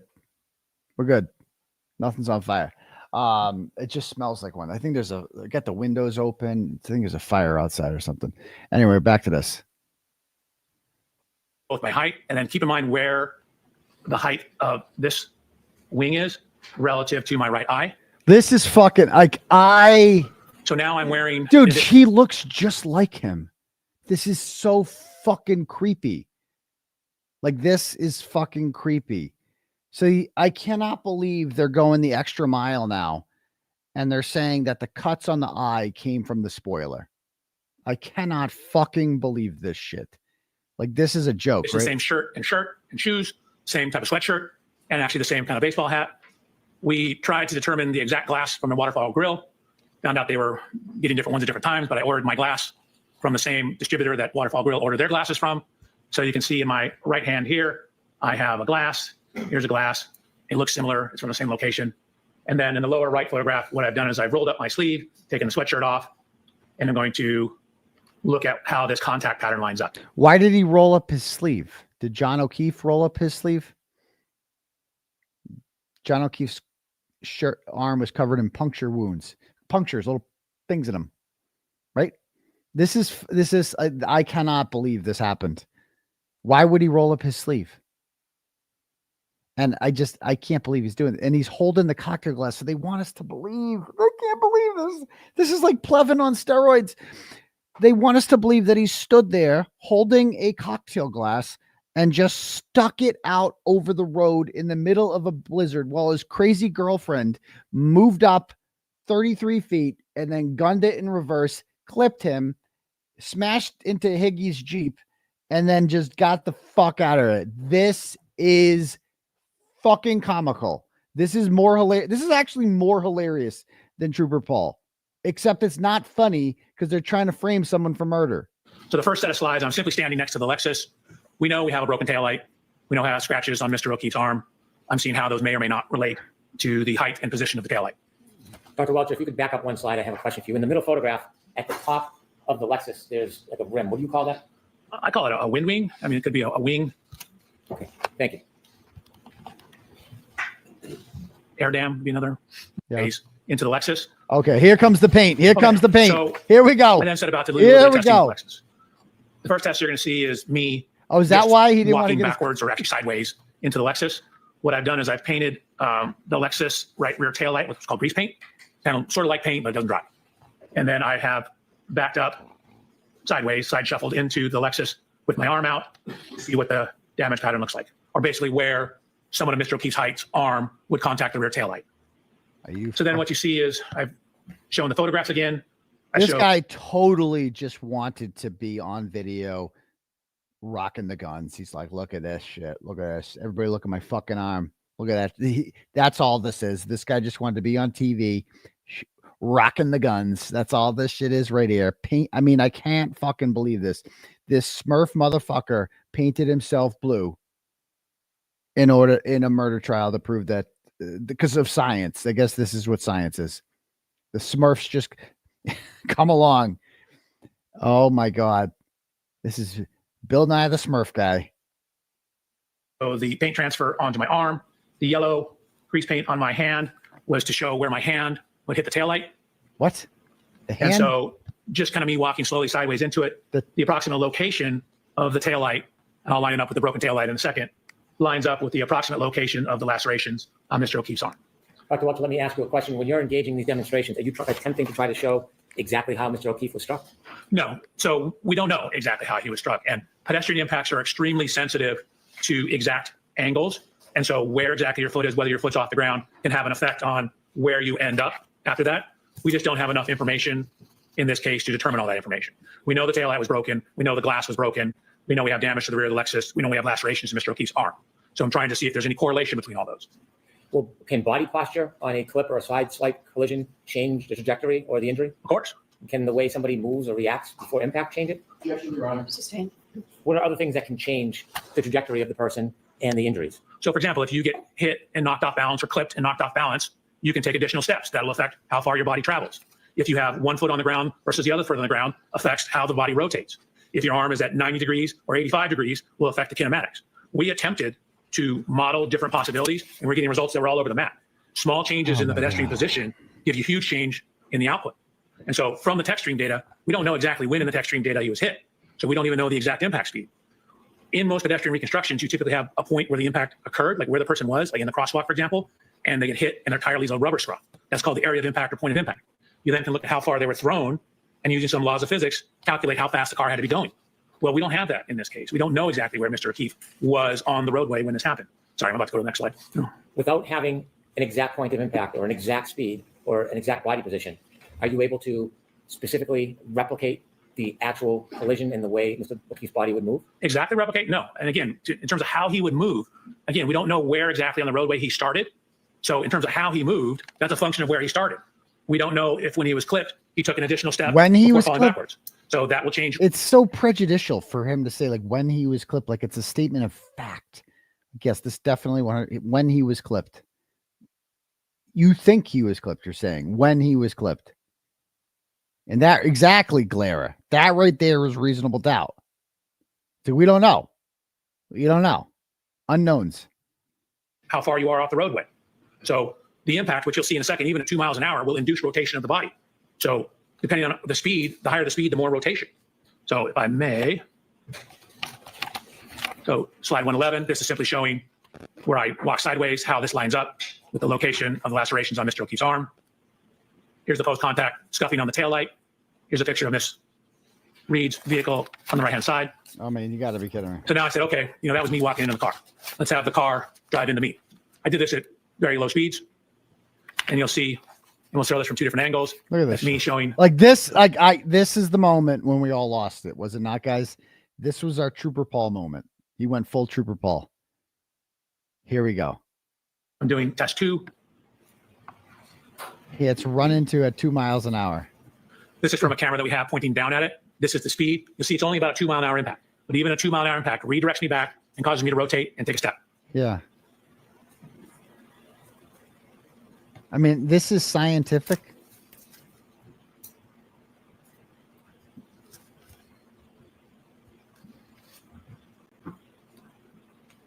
So he's just standing there. This is their hypothesis, that John was just standing on the curb, right? Or in the street. I don't fucking know. He doesn't know.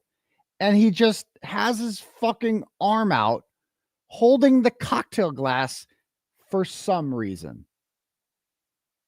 for some reason. I don't know. Like, seriously, that this is what happened.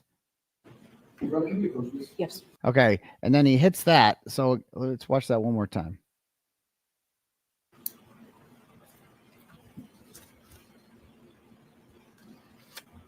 I'm going to slow this down to 0.75 speed, right? Here we go. Here it is. Here it is. Yeah. Okay, so that's the. What are they saying? That this is what's causing the bruising to John's hand?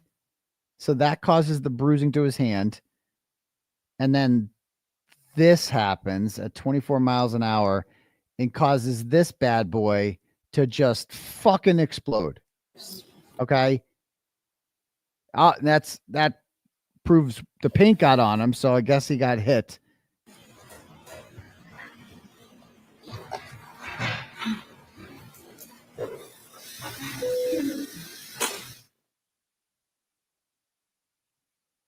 Still on. How do I get out of that?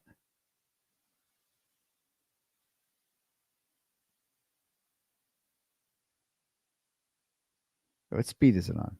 How do I get out of 0.75? Am I still on it? Okay, now we're good. Okay. So then sidebar. We're like, Yana, this is fucking the most retarded shit I've ever seen in my life. Okay, we're back. One moment, Dr. Welcher. When you were showing us this video, you walked to the side of the passenger side of the car, didn't you? I did. And why did you do that? I was discussing with them what to do. You were discussing with who what to do? The driver.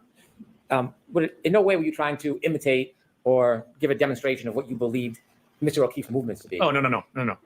This speed's just 2 miles an hour. Oh, yeah. I was having a discussion with the driver about what we need to do to conduct the test. So when you walked up to the passenger side, it wasn't. So, like, honestly, watching that at 2 miles an hour, I'm like, that looks like it hurts. It's a big fucking car. It's a lot of force. 2 miles an hour. I mean, it's going to, whatever. 24 miles an hour times 12. That, my friends, is going to break your fucking arm. Like, you just your arm is taking the brunt of that impact. Arca explained this all in the last trial. It's like that would leave so much fucking bruising on your arm and or broken bones. I'm not a fucking doctor or a scientist, and I can figure that one out. This is insane. To replicate a study or a movement or given No, that fucking had nothing to do with this case except for me instructing the driver what to do. Thank you for that clarification. Sorry about that. No apology necessary. Could you go back to the beginning when you were explaining this so we can go through it? So this is the dynamic test 2. So again, this is the view from behind. Just to avoid the confusion, I will start it here.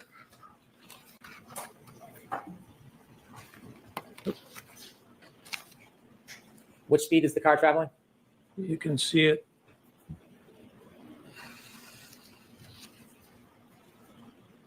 About 2 miles an hour. I mean, I can't believe this. Oh, okay. All right. So that's noted, Mr. Alessi. Okay. Then he matches them up. Okay. So similar to the other test, this is the post-contact image of the transfers. But he never explains the science behind how this would shatter a taillight. We get it. We get the arm. If you stand with your arm at the exact spot the taillight is at, then you will get covered in paint. We get that. You will come in contact with it. But how will it shatter polycarbonate into 47 pieces? That's the science I'm looking for. Onto my arm. Actually, this you can see from my hand is here. This is from the arm and forearm. Here's the paint transfer pattern. In that slide number, I'm Dr. sorry, Welcher? I'm terrible with that. That's Slide okay. 116 now. It was 115. Thank you. Slide 116. And look at this shit. What I've done. Like what is this? What are these arrows? So there's this arrow, and this lines up. What the fuck is this?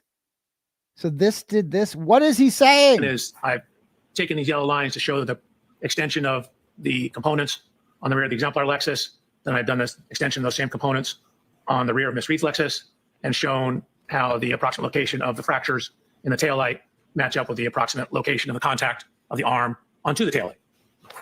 Dr. Welcher, do you have any indication of how Mr. O'Keefe's arm was bent, what angle it was bent at?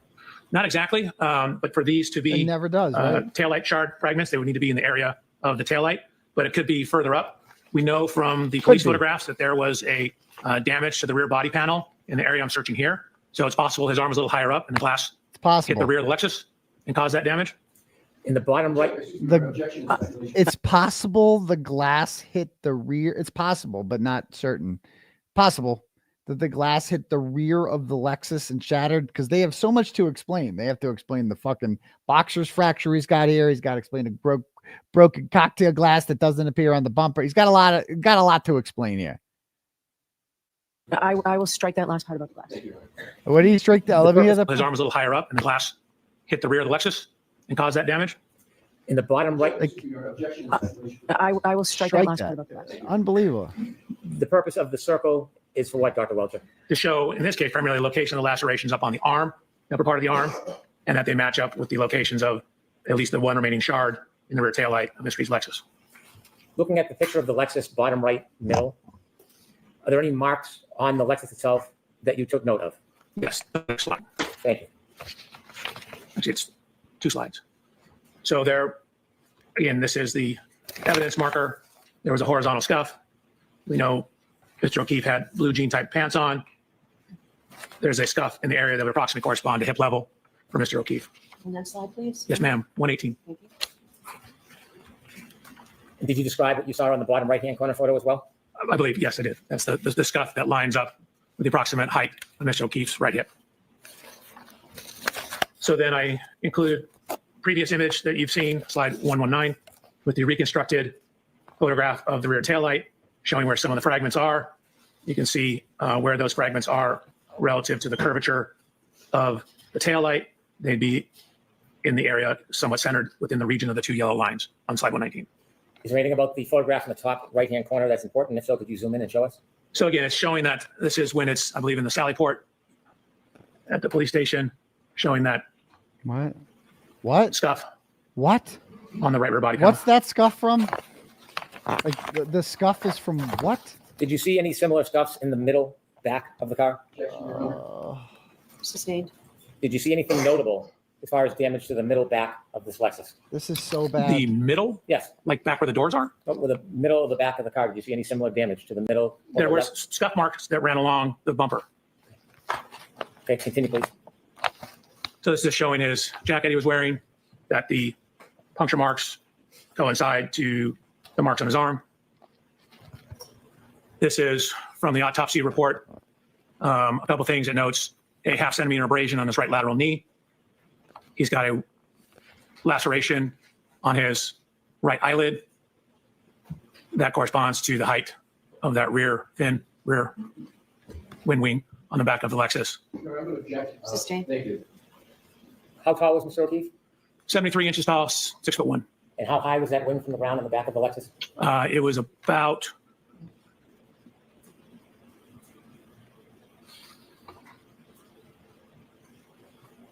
it's about 5 feet 11 inches, maybe 5 feet 10 and a half.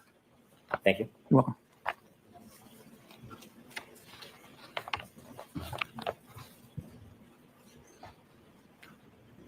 Did you notice anything about Mr. O'Keefe's right knee? I noticed there was a 0.5 centimeter abrasion on the right lateral knee. Did you note how high from his foot that bruise was on his knee? We don't know the exact length of his knee. The abrasion appears to be right here at knee level. If you go back and look at where my knee is, that would be at the proximate level of the bumper. And could you focus in on the bumper to show it relative to the height of your knee? Sure. Oops.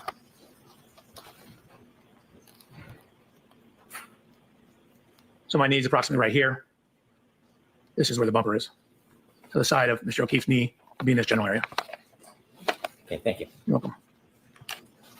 So do you have an opinion to a reasonable degree of engineering certainty about the lacerations on Mr. O'Keefe's right arm and forearm regarding its orientation relative to the broken taillight on the defendant's Lexus? Yes, may I read my report, my opinion? Okay. The location and orientation of the laceration on John O'Keefe's right forearm and arm are consistent with the geometry and orientation of the right taillight of the Reed 2021 Lexus LX570. Oh.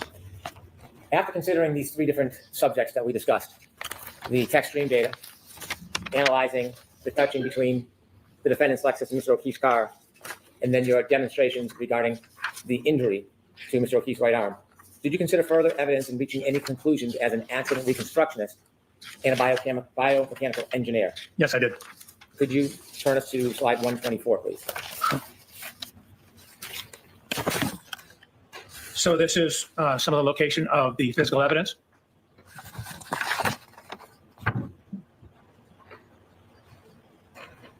Oh my God! Plastic, This clear is plastic. There, his point of rest was indicated to be 7 feet off the roadway. this is There was madness. a sneaker that was found near the curb. This part is fucking madness. There were various fragments of taillight found in the snow on the morning of the incident, as to the afternoon of the incident. Found Could you there. zoom in on right? those photos so that we can see the dates? How does he know? The date? Yes. What? January 29th at 5:46 p.m. This one's at 5:52. Why the fuck does that have to do with anything? How does this explain the science? 5:59. Yeah, we've seen those. They were planted there. We This one get down it. here is at 5:46. What does any of this mean? So there are various fragments of the taillight that were ultimately pieced back together and determined to be from Miss Reed's right rear taillight. Additional evidence was found. This is taken on the afternoon of the accident, again around 5:50 p.m. Could you zoom in, please, for us? Sure. So what you see here was later identified as Mr. O'Keefe's right shoe. And this slide number, Dr. Welcher? Yes, ma'am. 127. Could you show us the time and date, please? January 29th at 5:50 p.m. So a series of photographs. Again, you can see on the right-hand photograph that this is the roadway. This is the curb. The grass will be up towards the top of the right image on slide 127. The shoe was found, up against in the roadway, up against the edge of the curb. How'd it get there? Baseball hat. Again. And by the way, wired up. Arca testified at the last trial that shoes do not come off in side swipes. Shoes come off when you get hit by a car and you get fucking thrown. Most people get hit by the front of a car. So, you get hit by the front of a car, you get thrown, your fucking shoe comes off. It happens. Not in a side swipe. They specifically said that. Go watch the tape. Okay, go ahead. Same baseball hat. Baseball hat was also found in the snow. You can see. Before you move ahead, the baseball hat, could you give us a close-up view and also the date and time? So that's where it's buried in the snow. These were taken on February 3rd. I'm not sure what time it was. There was also red liquid identified. Indicated to be blood in the snow as well. Indicated to be blood. Like, why the what does any of this have to do with fucking accident reconstruction and the science of it?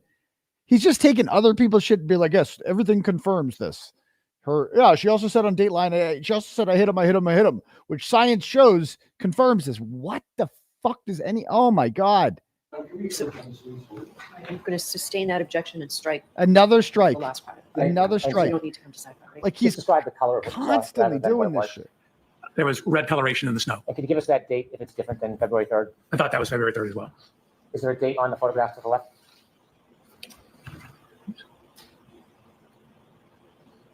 I don't see one. Okay.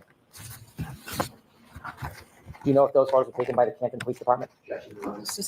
Oh my Do you know when God. exactly those photos were taken? I don't, except I haven't dated as February 3rd. Who cares? I think that may just be the baseball hat photos. Okay, can you continue? Then they got, okay.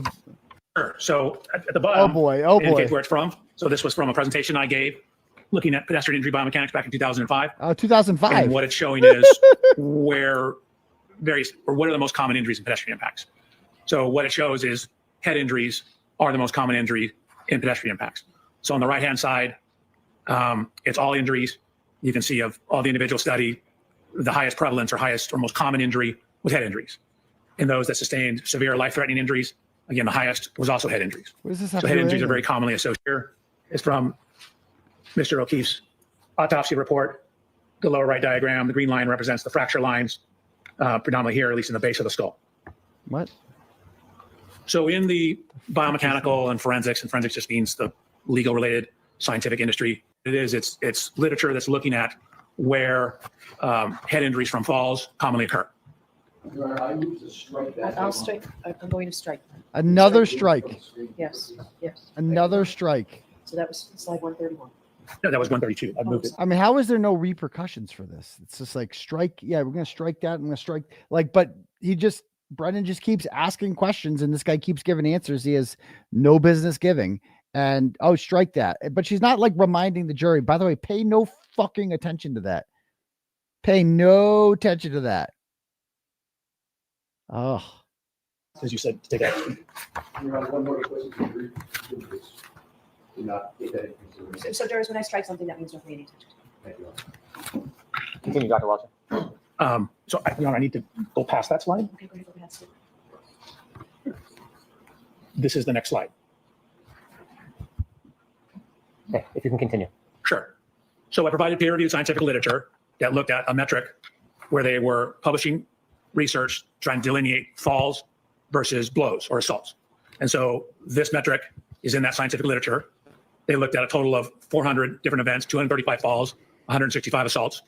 And so you can see where it says mandible. So mandible is your lower jaw. Can you enlarge that a little bit, please? Your Honor, pardon the interruption. I'm moving to strike. Yeah, let's take that slide down. Another strike. Another fucking strike. Back. This guy's like, what? 138, is that accurate, counsel? Chrissy, do you need a break? Do you need 5 minutes? Chrissy, do you need a break? Yes, Your Honor. Chrissy? Okay. Sure. Thank you. You want it on the record? Right. Correct. There may be, depending upon what's in the video, there may be. Oh, they took the jury out for this, right? Hold on. Then they bring the jury back in, I think. Explain that. Sure. So I gave 3 papers and someone's dissertation We're on this almost issue. done. They were creating a analysis methodology to differentiate whether the nature and pattern of injuries are more consistent with a fall or more consistent with an assault, or they're calling it blows. Oh, they're calling it? Okay, can you walk us through what this chart means? Sure. So this is their flow chart in terms of their assessment. So it starts at the very top. You can see they analyze a total of 400 events, 235 falls, 165 blows or assaults. So what you do is you ask yourself on the first set of arrows, you look at the mandible, the jaw. And MRS, as you can see at the bottom down here, refers to a simple fracture or multiple fractures. A is no fracture. Mr. O'Keefe has no mandible fracture. So that means we go down this row. It then looks at all facial fractures. So these are the bones that constitute the face. So if you have a facial fracture, you go to your left. If you have no facial fracture, you go to the right. So if you have some event, no mandible fracture, no facial fracture, what they've indicated that is predominantly associated with falls and not assaults. Thank you. You're welcome. In addition, did you do any further study on the force of a person falling back and landing on their head? Oops, I did. So what I did was I did what are called drop test. I took an anthropomorphic test device, ATD, which is just a fancy name for a crash test dummy, and dropped it backwards onto a hard surface to look at what happens if you were to say fall backwards and hit your head onto a hard surface. So on this particular photograph of Mr. O'Keefe in the upper left, there's noted to be abrasions above the fracture line in the area. You can't see that at all. You can see noted to be abrasions right here. Your Honor, I brought a hat. That was one I used in my testing. Here we go. Can I put it on and demonstrate something? Here, oh, this is great. Alessi, If you would like a sidebar, I can. are you objecting? That's a stage. No, you can't. Auntie Bev literally was like, "Could I put a hat on?" Auntie Bev's like, "Are you gonna fucking object to this motherfucker, or do I need to?" It's just like even she's like, "This guy needs to shut the fuck up." This guy, you let him up there, Auntie Bev. I will show you the dummy test I did. Watch when the shoulders hit the ground and the head hits the ground. It creates kind of an arc path that will drag and slide objects up the head. So if you have something such as a baseball hat, it'll cause it to drag across the scalp, dragging it up to a similar location to where these abrasions are. What? So here's the testing. Again, this is the crash test dummies you see on television. Yeah, this is myself. Yeah, how come you didn't use a crash test dummy? Yeah, so you do have a crash test dummy. You're giving me similar instructions, telling me what we're going to do. Look at him. Sit and watch. Is this guy always wearing a fucking tight t-shirt and jeans, like always? Shoulders come in, then the head contacts the ground. What you see is if you fall backwards and land on a very hard surface, you'll get extremely high loads on the head. But how do you get a linear gash like John O'Keefe had? That's what I want to know. If you compare that to data in the science. Yeah. Please explain what the chart is before you explain. Oh, sure. This chart up here? Nope, the next page. Right. You can enlarge it, tell us what it is before you get into the details. Absolutely. So this is actually kind of a famous study that was published, one of the first studies looking at head fracture or skull fracture tolerances. So what you see, the portion at the back of your skull is called the occiput bone. So that bone, if you put your hand on the back of your head, is your occiput. So we're looking at occiput impacts. And what you can see is that when they took cadaver skulls and dropped them from as low as 40 inches onto a hard surface, they were getting linear fractures. And you can see even at 40 inches, it was called a stellate fracture. Stellate means star-like. You get a fracture that goes out like a star. So even at a 40-inch drop height, you have sufficient force when landing on a hard surface to cause skull fracture and a level 3 type skull fracture. So Mr. O'Keefe, again, is 73 inches tall. Did I His miss? occiput I missed is the about 4.6 inches down from the top I of his missed the skull. boner comment. That means it would fall a total of about 60 or 73 minus 5 would be 68. So just under 6 feet. So 72, 4 inches under. So 5 foot 8 inches is the fall height. What is data showing that even at Here we go. Here we whether go. or not the defendant's Lexus collided with Mr. John O'Keefe on the evening of January 29th, 2022, around 12:32 a.m. Yes. Before you give me your opinion, I'd like you to share with the jury what that opinion is based on. Sure. So it's based on the 130 slides you've seen. Yeah. And at, I guess, where the taillight wasn't broken, it's looking at the physical evidence at the scene in terms of taillight fragments, glass fragments, red color in the snow. We have the cell. And I'm sorry, but like taillight fragments that he can't verify how they got there, red and blood, like all this shit. None of this, like he shouldn't even be opining on any of that. None of that should factor into like what the ARCA guys just straight up looked at the physics. Like, could this guy get hit by a car? I remember they asked him like, well, did you hear that somebody said I hit him? I go, no. Because that doesn't matter if she said I hit. None of that matters. None of that matters. Cell phone data. We looked at cell the phone location data. and position of the arm lacerations, the air temperature at the time indicative of sufficient to freeze. Air temperature. The location of the fracture on the back of his head relative to the scientific literature. My testing of forces available falling onto a hard surface. Published science on the fracture forces associated with falls.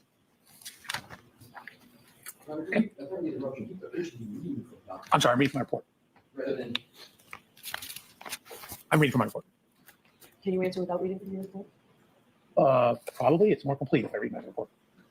The objection, Mr. Leslie? I do on this question, Your Honor, reading from a report to this question. So I'm going to read out. So, don't read from Okay. your Don't read from your report. Okay, Dr. Welcher, let me ask you again. Based on your analysis, data available, reviews, study, based on the fact that you are an accident reconstructionist and a biomedical engineer, have you reached an opinion to a reasonable degree of engineering certainty whether the defendant's Lexus struck Mr. John O'Keefe on January 29, 2022, around 12:32 Inappropriate. a.m.? Yes. And could you share the bases of your opinion before I ask you your ultimate opinion? Sure. So again, you've seen my slide presentation. I've inspected the Lexus. I've looked at where it's consistent with the height and orientation of the taillight. I have looked at fracture tolerance data for falling backwards onto hard surfaces. I've looked at the metrics of where. Share with the jury what your opinion is to a reasonable degree of engineering certainty about whether the defendant's Lexus struck Mr. O'Keefe on January 29, 2022, around 12:32 a.m. Yes, based on the totality of the evidence, DNA, everything I talked about, DNA? that is consistent with that happening with a reasonable degree of scientific certainty. That is what happened. So I'm going to strike that. I'm going to see counsel's out for just That is what happened. Like, that's not your fucking job to be like, based on the DNA. What the fuck do you care about the DNA? I mean, this is just insane. Why is that factoring into you at all? Like, you don't know anything about any, you don't know if any of that shit was planted, but that matters to it. Somehow that factored in. DNA factored in some fucking out. Can we talk about why isn't there any fucking blood on this taillight that supposedly cut this man up? Is anybody gonna ask that question? No. So that's basically how it ends. It gets stricken, and that's how it ends. No collision occurred. That's no surprise. It was in our opening statement. This witness cannot, by precedent for years, opine on the ultimate question that is going to the jury. I accept, subject to evidentiary issues, the two questions that a biomechanist always answers in these situations. Is the damage to the vehicle consistent with a pedestrian hitting the vehicle? And are the injuries to the individual consistent with being hit by a motor vehicle? Those are the questions that are permissible, not the collision question. It is resoundingly improper in this trial, in any trial where that is the ultimate conclusion for the jury. Yes, an expert can offer Exactly. opinions, It's a but jury's every job. expert is Exactly. bounded by the extent of their opinion, and that opinion on whether there was a collision would invade the province of the jury and the whole purpose why we are Exactly. here. The jury's job. So what Mr. Alessi is arguing is that in their opening statement, they repeatedly invaded the province of the jury because they must have asserted vehemently over and over again there was no collision, over and over and over again. And he just told you that when his expert takes a stand, they'll have abundant evidence that there was no collision. This case is about the collision, but that is not the ultimate issue. The ultimate issue is manslaughter or mens rea for second-degree murder, not collision. They don't get to define the prosecution's case. They do not get to define or limit the prosecution's opinions. They have no case law. They have no study. They have no jurisdiction or jurisprudence to say what we are limited to. He's entitled to an opinion. His opinion is not limited to whether or not the defendant struck Mr. O'Keefe.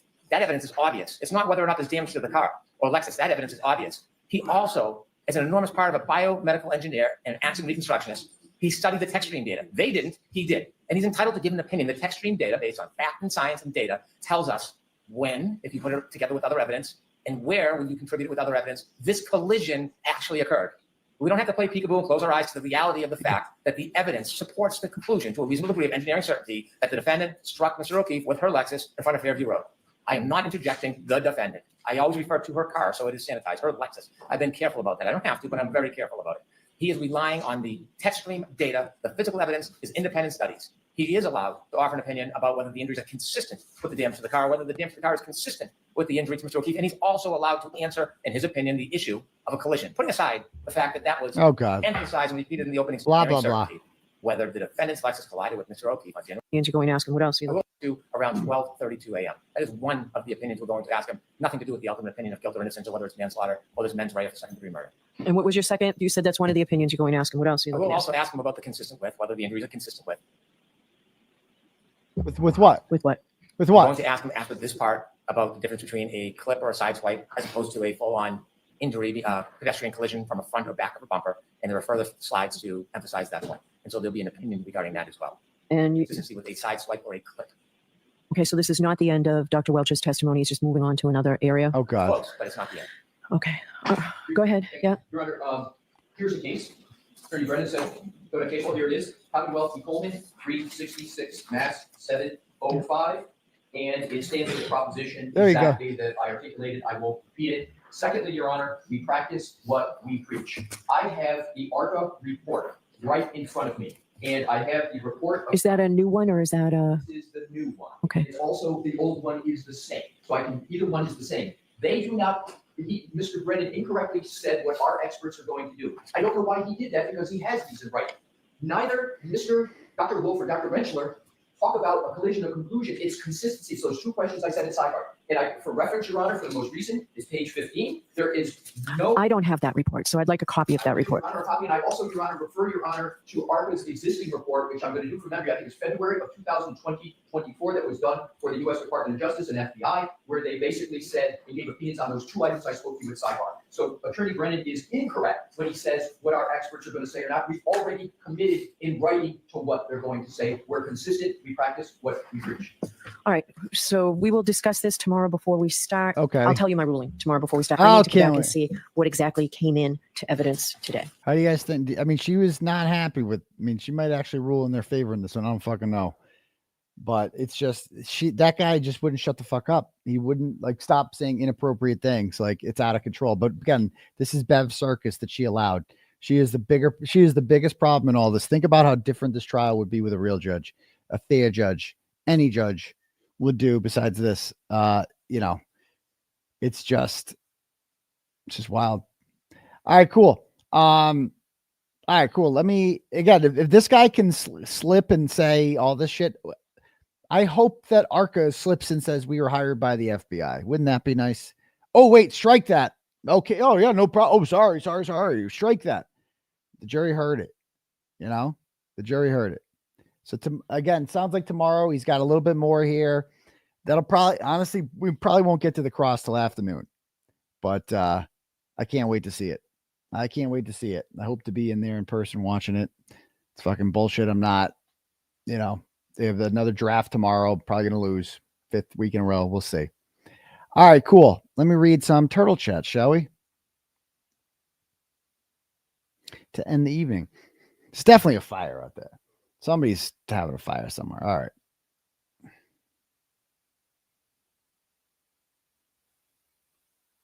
And I want to reiterate, because people are messaging me, and like, I don't know if people just don't listen to the words that are coming out of my mouth. They're like, Turtle Boy, Melanie Little always supports you. She's a great attorney. She has nothing to do with the negative comments against you. I don't know how many times I had to say that. Like, I completely agree. I've said that a fucking 1,000 times. The issue was the fucking comments. That's all I'm saying. That's all I'm saying. And I wish that's it. I know she supports me.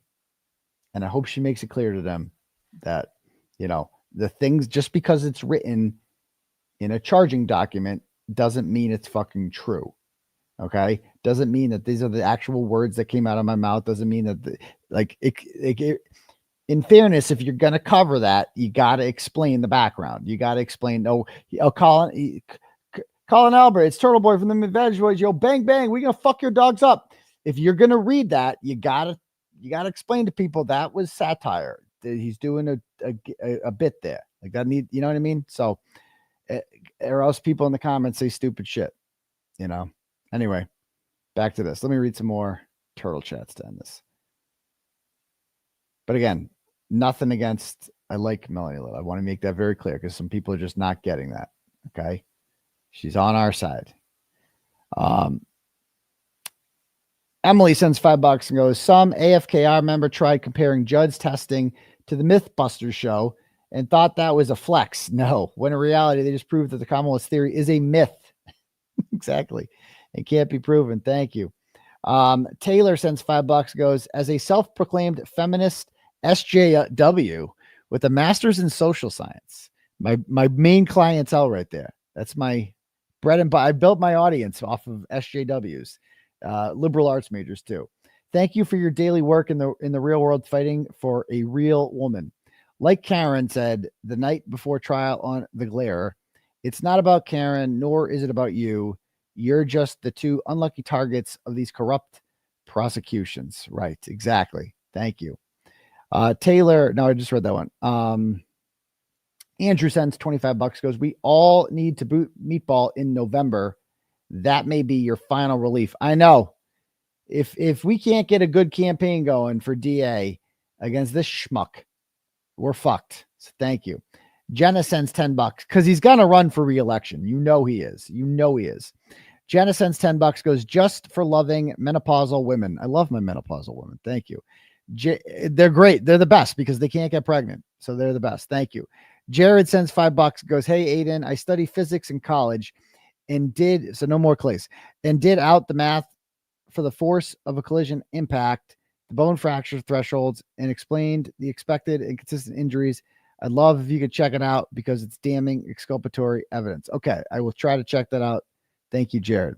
Carrie sends $10 and goes, the people who clutch their pearls at the way you talk are totally cool with a cop who has the ability to take a person's freedom, talking about balloon knots and calling women whack job cunts. Fuck them. Exactly, Carrie. Matt sends $10. Well, actually, but that's not entirely true, because some of the people who are saying this, who have a problem with the way I'm handling it, they're pro Karen. Like that. Those are the people I have issue with. Is they're like, oh yeah, I love the work he's done for Karen Reed, but he's should be in jail for being mean to the McAlberts. Like you can't say do they realize what a contradiction that is? You can't say that the McAlberts killed John O'Keefe and then framed Karen Reed and they're somehow fucking victims because I asked them questions that made them feel uncomfortable and I disrupted them at a fucking lacrosse game, right? You can't say that. It's like, if they murdered someone, you should be fucking thrilled that happened. If you're not, then what the fuck is wrong with you? You feel bad for murderers? What? Anyway. Okay. Was this Matt Rocky sends $10 and goes, Colin has his arm around my friend in OG knuckle pick at bar. I showed it to him on TikTok. He instantly goes, she's crazy, guilty, and don't listen to Turtle Boy or anyone online before I knew anything about the case. Of course they did, because that's his boy. You know, that's his boy, Colin. And, oh yeah, Colin, oh, totally innocent. Heather sends $10 and goes, Turtle Boy, thank you for defending the First Amendment for all of us. The Donahue clan of Worcester, Holden, and the surrounding areas supports you 1000%. I am Michael Donahue's cousin in Salisbury, Mass.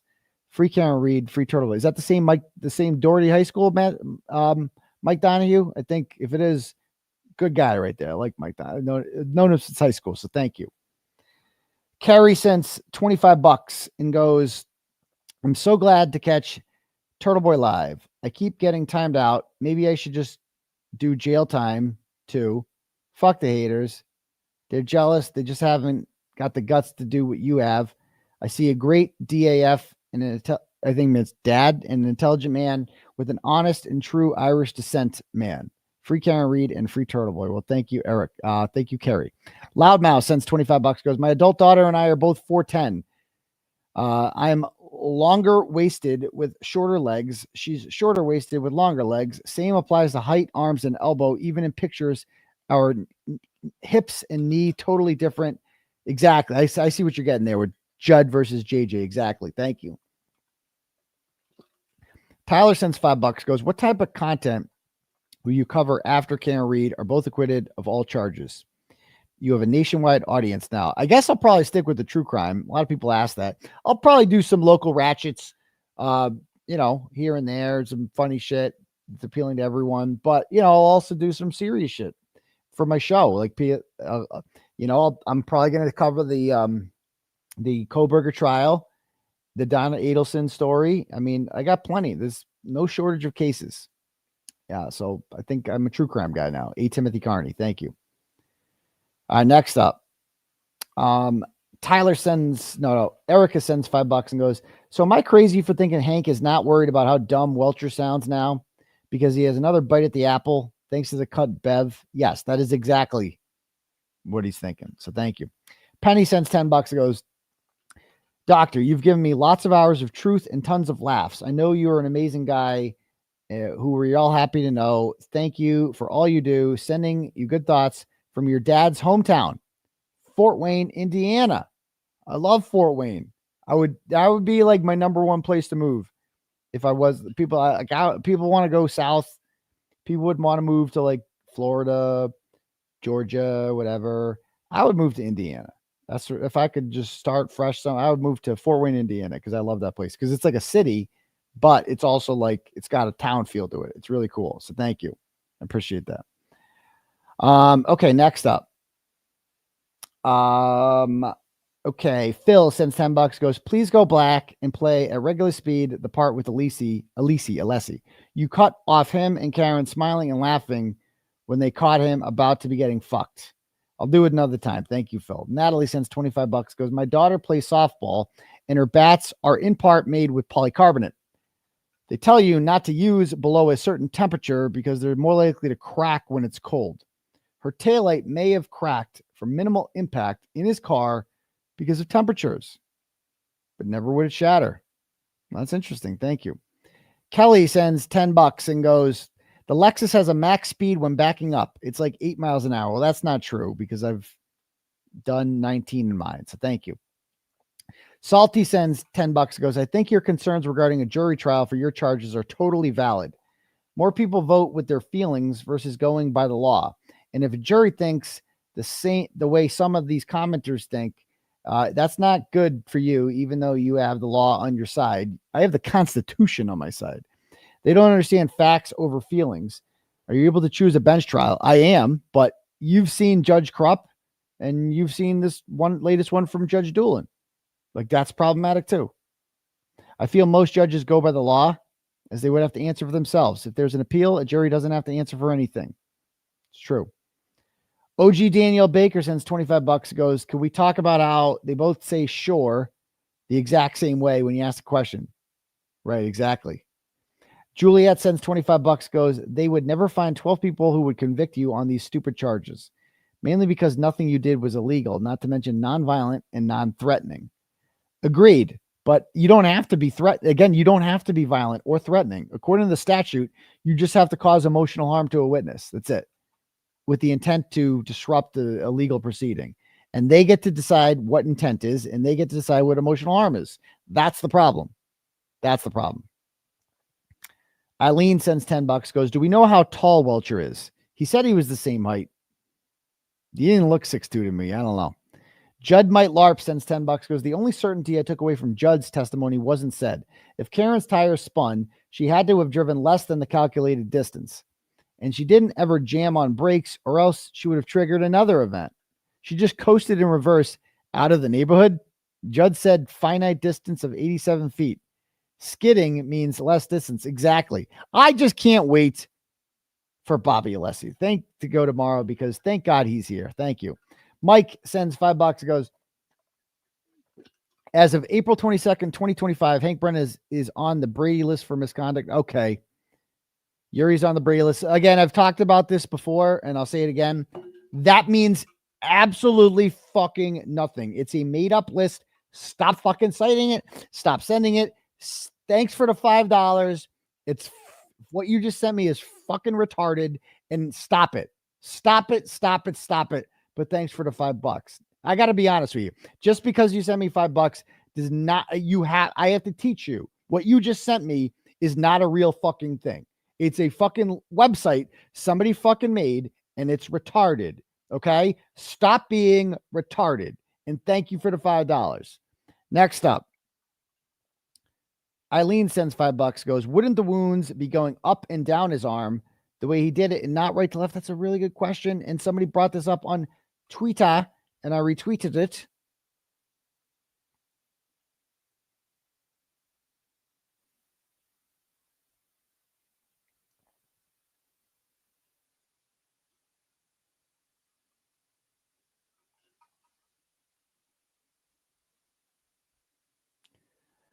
What the cuts on John's arms should have looked like if he was sideswiped by a car and the taillight cutting his arms, the cuts would have been horizontal to match the direction of the car.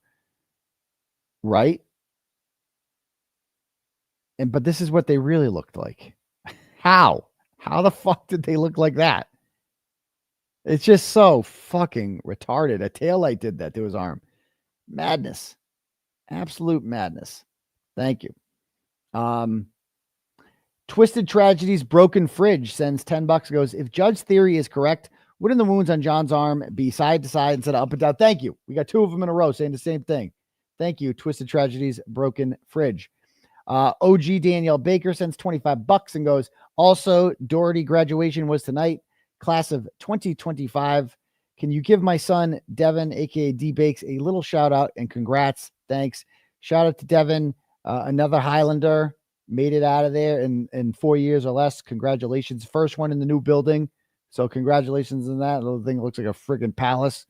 But congratulations, Doherty. I used to coach track at Doherty High School for 3 years. So thank you very much. All right. And now let me just end with some cash apps here. EMC sends $5 and goes, listen, turtle. It's the Intimidator. It's the Intimidator or McDonough. I'm going to give him McDonough. I can't go down for this. Thank you. Mango sends $5 and that sends a turtle emoji. Thank you. Emily sends $5 and goes, listen, turtle, please read Christie's tweets from today. I always read Christie's tweets. I will check those out later. Thank you. Megan sends $25 and goes, FRB. What's FRB?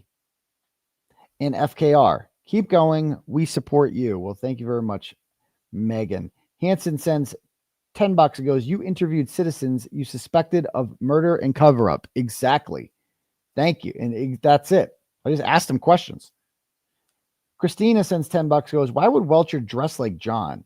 So creepy. That's the $1 million question. What science did that advance? Michael sends $20 and goes, money for the babysitter. Good luck tomorrow. I think I read that one already. Okay, cool. All right. I think that's it. So I am going to call it a night. It's been another successful show. Can't wait for tomorrow. Hopefully daddy's in the courtroom and, because somebody's got to tell the truth there. But we will see you guys all soon. All right. Peace, Turtle Riders. It calls for data including calendars, alerts, reminders, notes, text messages, pictures, or videos from April 1st, 2023 through and including October 5th, 2023. 7 months.